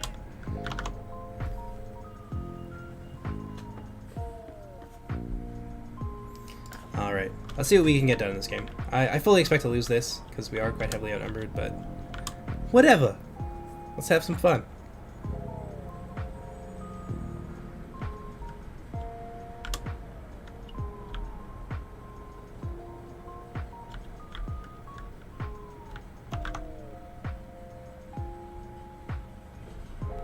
I would love to read that essay. I love discussions and like speculation and like really, really thorough analysis on fiction, because I think that fiction is really important. Obviously, it's a big part of like how we I guess navigate through the real world in a lot of ways, and like it can be like we can transmit values and stuff through fiction. So I would love to read that, and I would love to read like how it exactly contradicts some of the central themes of Lord of the Rings, because I think that'd be a really interesting discussion.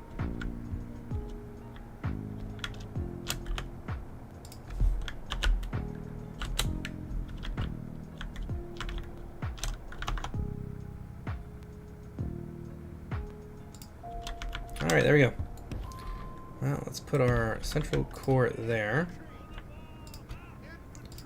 I don't think that they have a ton of cav.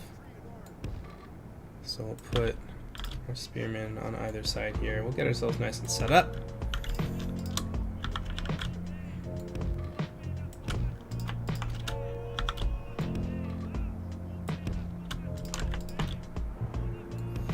Have these guys in the center.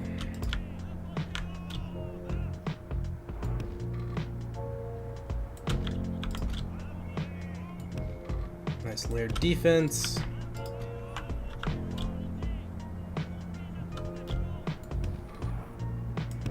This guy's dead center.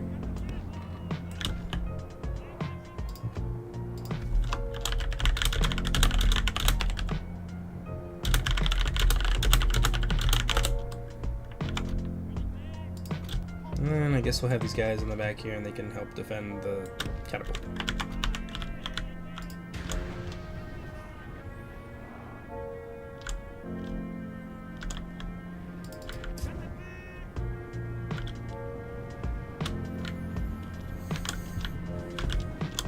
Oh yeah, we have cavalry.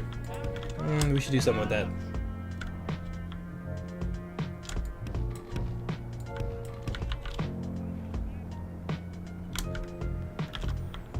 Revenant Corbin's coming out hard here. If we're careful and quick, I mean, this is an even fight. This is a 2v2. We could potentially defeat them in detail. I don't know if that will actually work or not, though.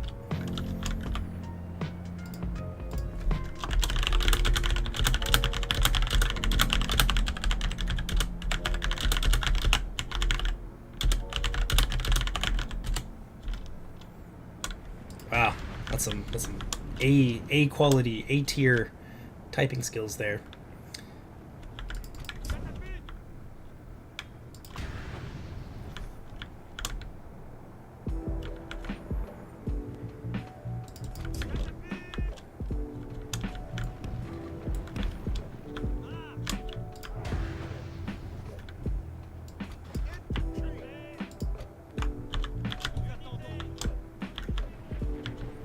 Can I go through here? Can I position myself in there? I cannot.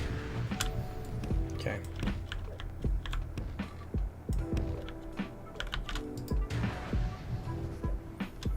How quick are they gonna be? They're pretty slow, but nah, they'd get here fast enough.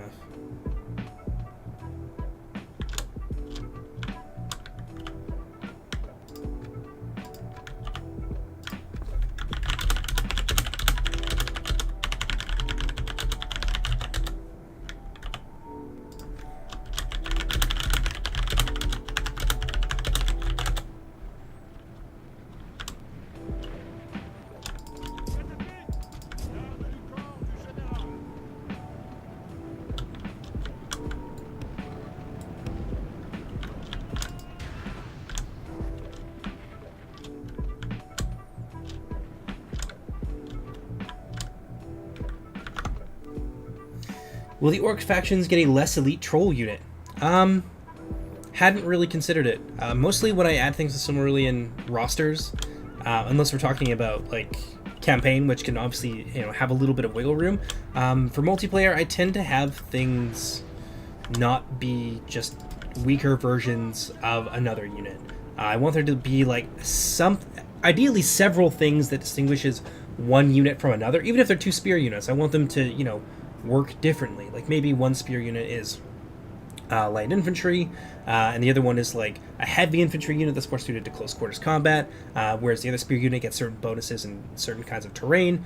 Maybe they're also like a good deal faster, and you can use them for like taking ground or like keeping pace with your cavalry and helping to zone out things, whereas the heavy infantry are a little bit more suited for fighting on the front lines, and other things like that.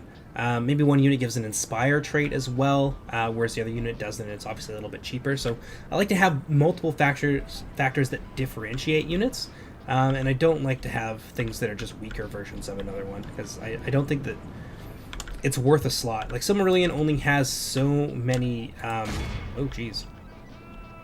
only has so many units in each of the factions, and I want everything in them to feel like a worthy inclusion,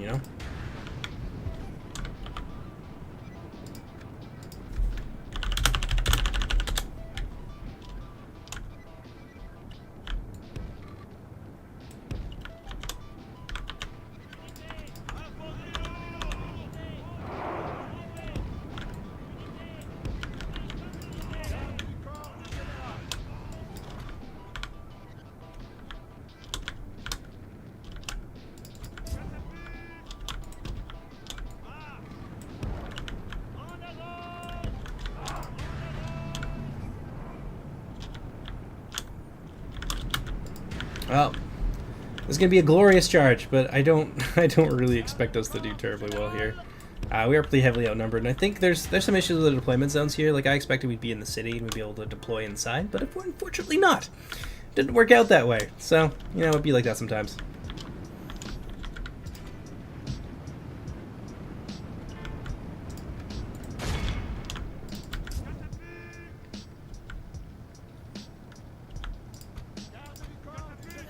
Maybe we should be careful with our fire ammunition. We'll go after the mangonel and try and wipe that out. That's probably the biggest danger, I would think.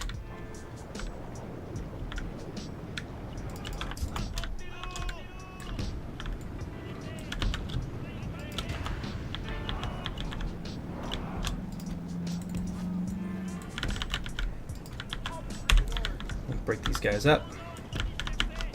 Send them over this way, along with you.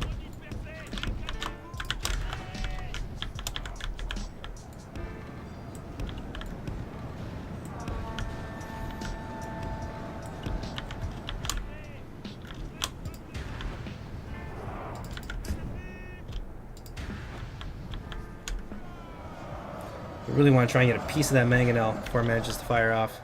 I like the vegetation. Good! Good! Makes me happy. If you guys liked vegetation as well, be sure to let me know. I'm always looking for feedback on some of the changes that we made, and one of the latest ones was the addition of some vegetation from Europa Barbarorum 2. Yes, 2. And I happen to like it.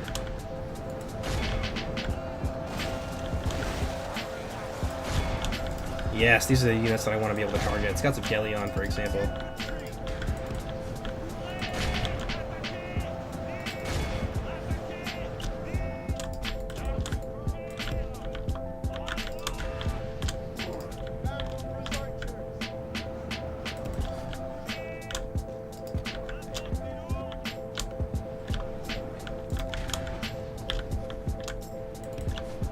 Lead a charge of some of these units.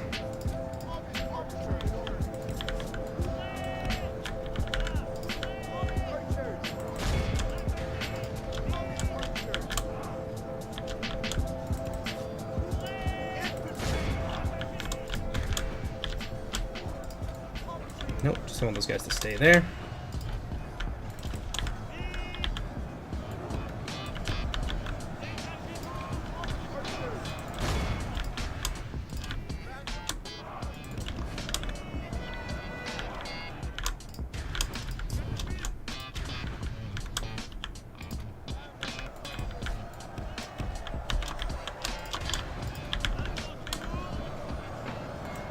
Should be able to hit those guys from there.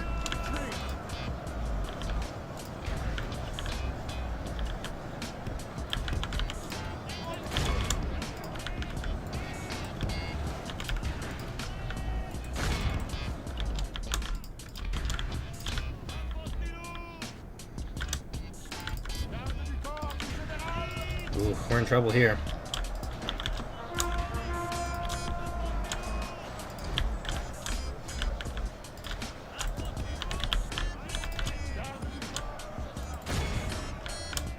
Let's get in there and get some of those scouts.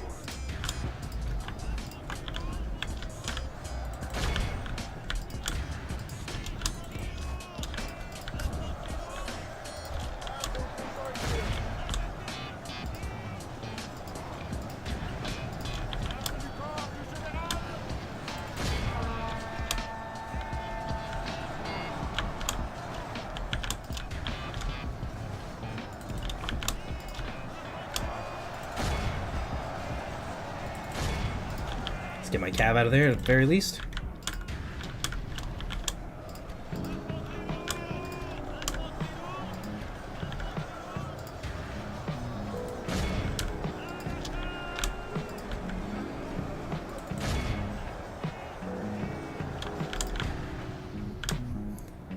Yeah, we're in trouble now. It's a bit of an easy fight for them, I think, at this point.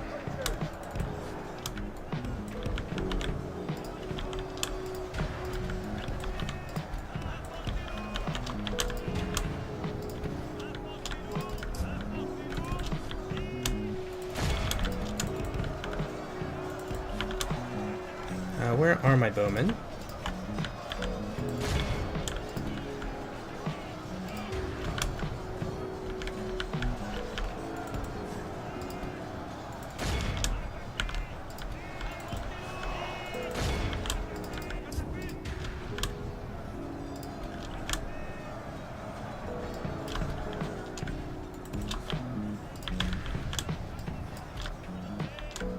Only half the enemy force remains.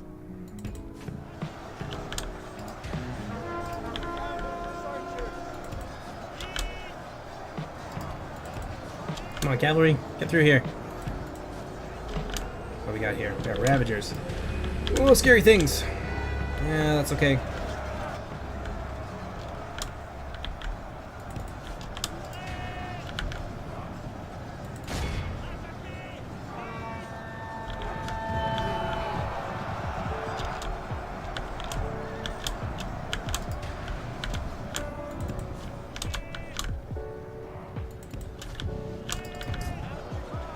Get out of there for the hunters managed to catch up with us, along with those other nasty units. We have managed to kind of break them quite handily. Oh no. That's bad news bears right there. Mangonel. Need to do something about that, but there's really nothing that we can do, to be honest. Reposition these guys up here.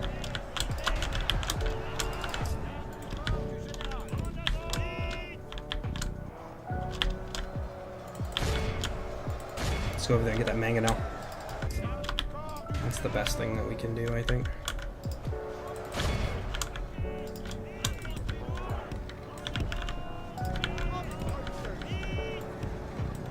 Send these guys through here.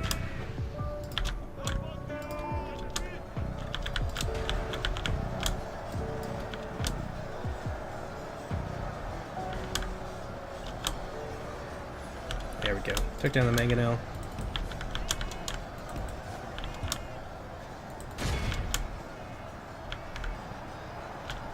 They're off the mangonel. Rather, I shouldn't say we took it down because we haven't really done anything to it, but...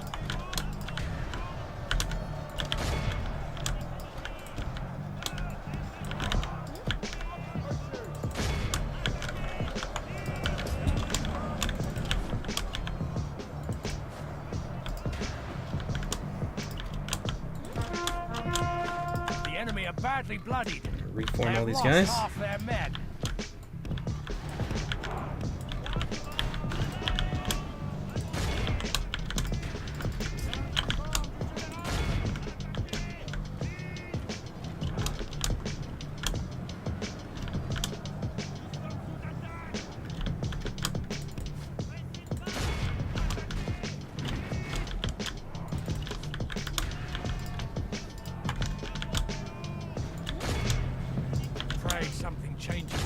loss of battle, but defeat seems almost certain.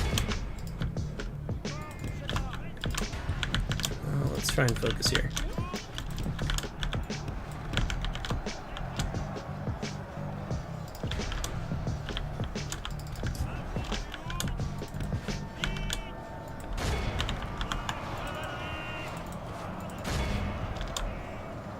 Yeah, they definitely need to charge these guys down. We should be able to break them quickly.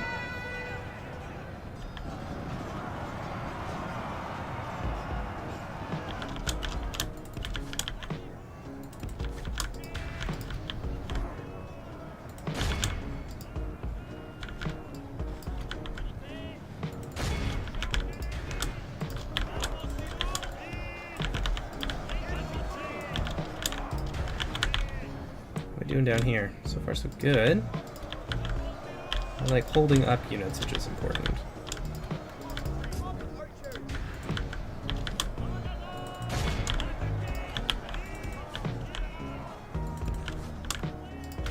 Try and get them out of there.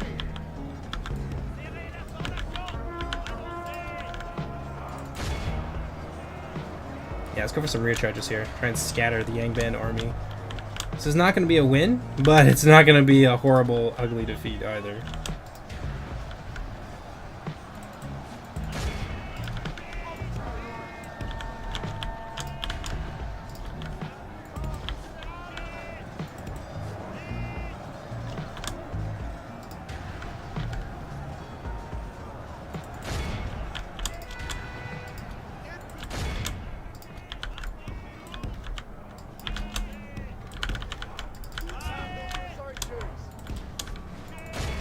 Go after those Valoralkor.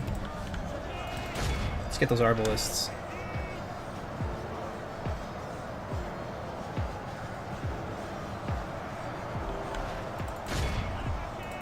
Oh no. Shit. Shit. Tiny little unit of halberds really just foiled my plan there.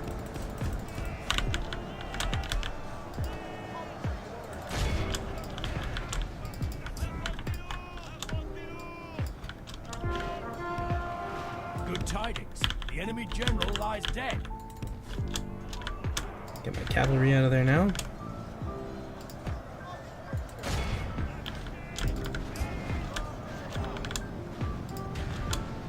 Only half our force remains.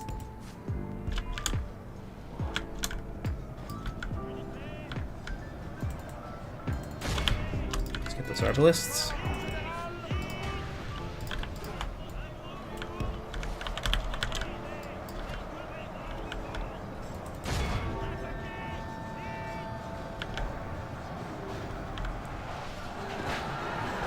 For that cheeky charge there.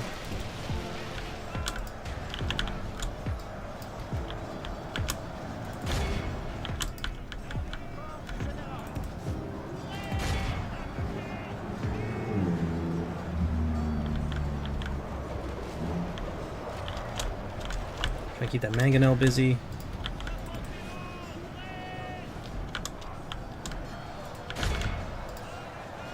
Yeah, my cavalry's probably gonna die here.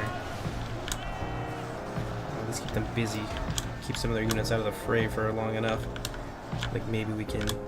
Yeah, those guys are gonna die. It's okay. They did well.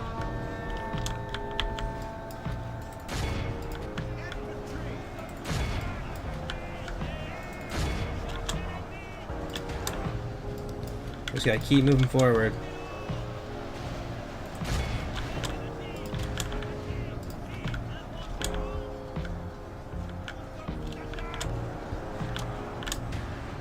We did well. 67% in a 3v2. I'll take it.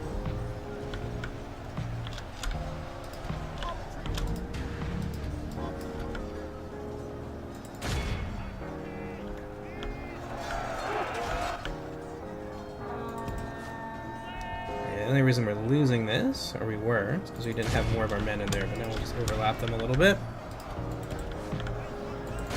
Oh, look at this. We got some braking here. Our units are scary. Doriath ain't no joke.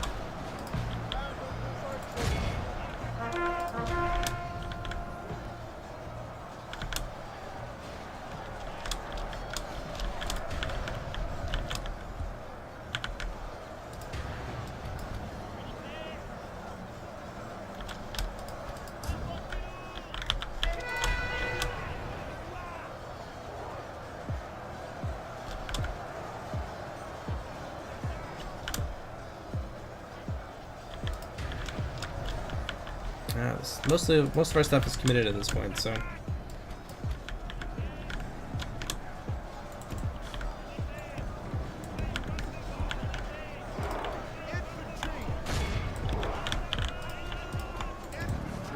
The rest of you, though.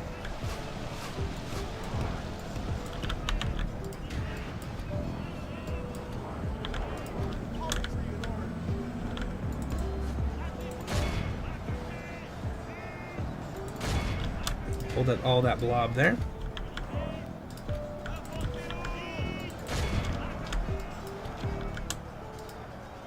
What do we got here?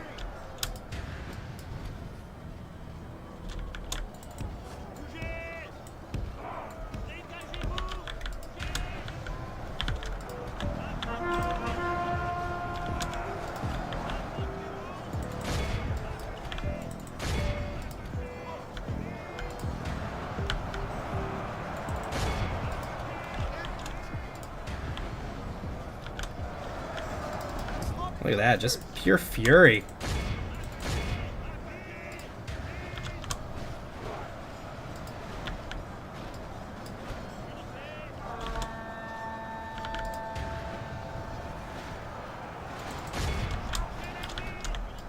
Pray something changes in the course What are we of doing battle. here? These archers of Talithirnan probably should be getting beat down.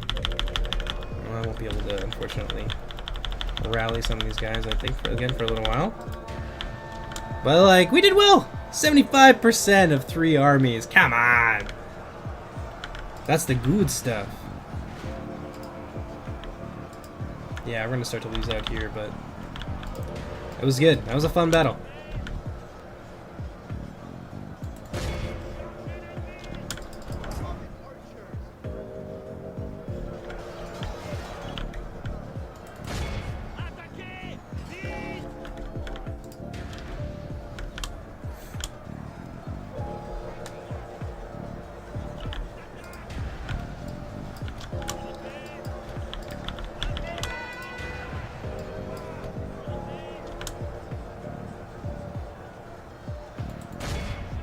Get those marksmen. Send everything we got at them.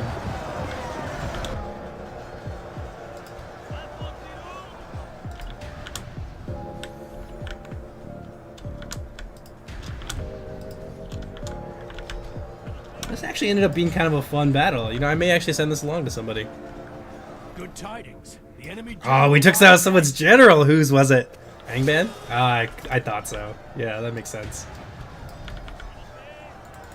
Hangman really took a beating from us, so that makes sense.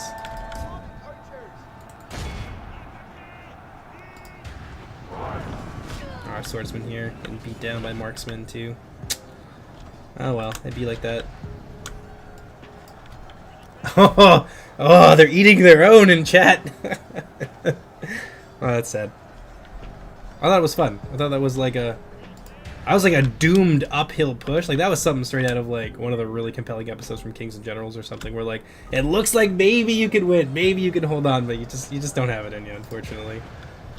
But like look at that. That's Hamburger Hill for sure. 97% to 78%. You know what? I'll take that. A 2v3 setting, we didn't do badly at all.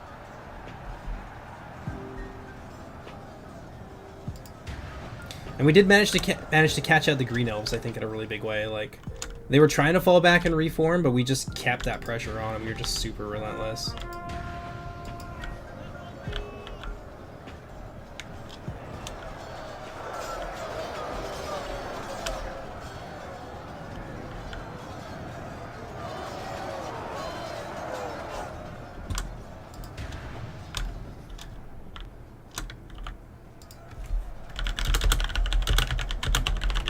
But we just didn't have...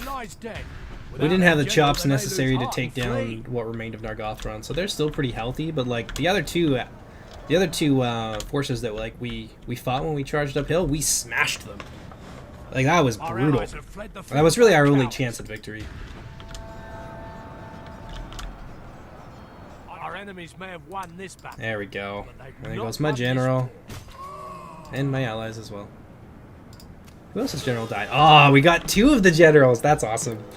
That was a fun game. I will happily display that on my channel or send that along to somebody. I think that was really cool.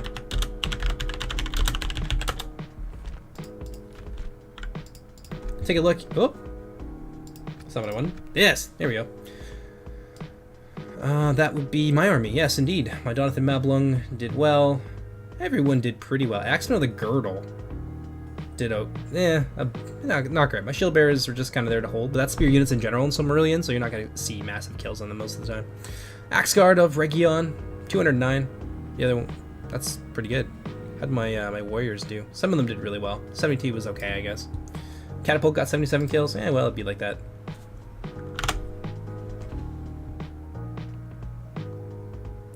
I'll see what I missed in chat here. Was Shadow ever supposed to be lore accurate? No, I doubt it. I think they just wanted to take some creative liberties, which is fine, but I personally, as like a big fan of the source material, I found it to be jarring. That doesn't mean that it's not quality. That just means that I personally didn't like it, and that's okay. We're allowed to differ in our tastes. Will Sauron's bodyguards be werewolves? No, hadn't planned on it. Although I was thinking about some possibilities for some actual factual werewolf units for Tolin Gaurha. Sauron will be a single entity when he eventually gets added. I like the flag banners in this mod, and DAC they're very small. Well, luckily for you, I'm sorry, I'm really crapping out on that. I'm usually pretty good with names. You can actually change that in your preference settings, and if you want, you can hit me up on Discord. My Discord channel is like in the chat there, and you just find me. It's really easy. I'm named as like Jordan or like Beaker or something, and I'll show you how to do it. And you can have them as big or as small as you want them to be. How is Archimedes? Thank you for asking. He's actually sitting right here beside me, having a little nap.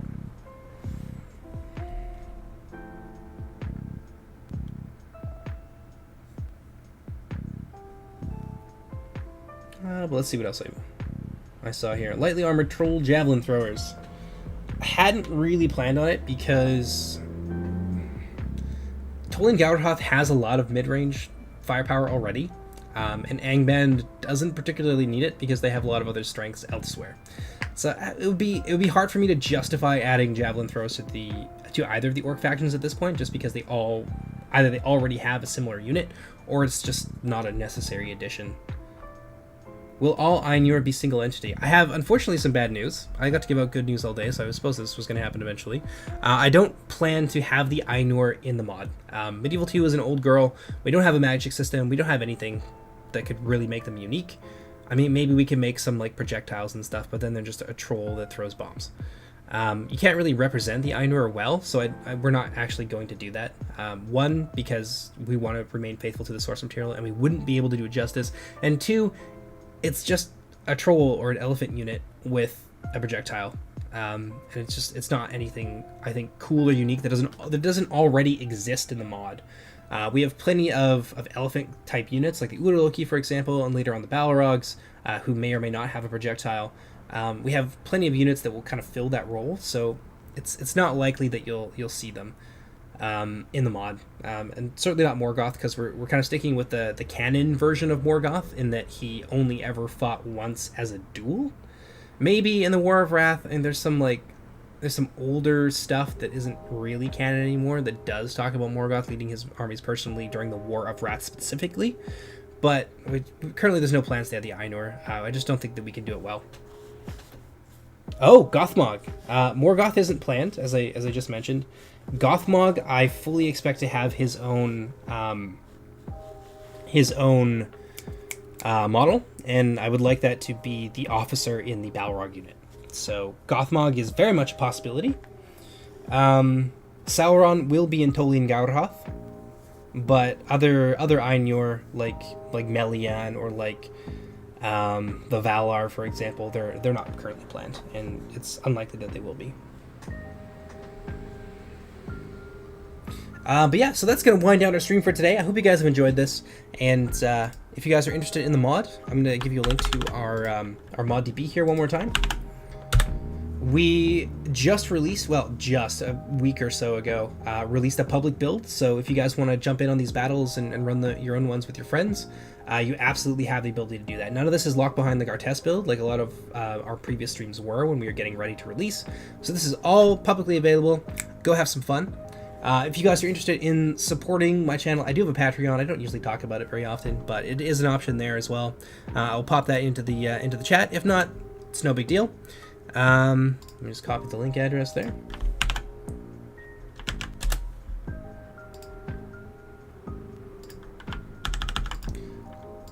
It is a thing. I mean, we'll be doing a upcoming live stream with DAC coming up soon. That will be going down this weekend on Saturday at 8 o'clock Pacific time. So if you are living in Europe on like European Standard Time, I believe that's 8 hours ahead. So that would be evening time for you guys, like early evening around like I think 6 or 4 to 6 o'clock or something. But for those of you on like Pacific or on like Eastern, then you're going to be just 3 hours ahead of me. So that'll be going down at 11 o'clock your time. So 8 o'clock Pacific Standard, we will be doing a DAC stream, and then who knows. In the meantime, I do have some other Reforged content coming out, so I hope you guys have enjoyed this live stream, and I hope you join me for whatever comes next. Until next time, take care, everybody.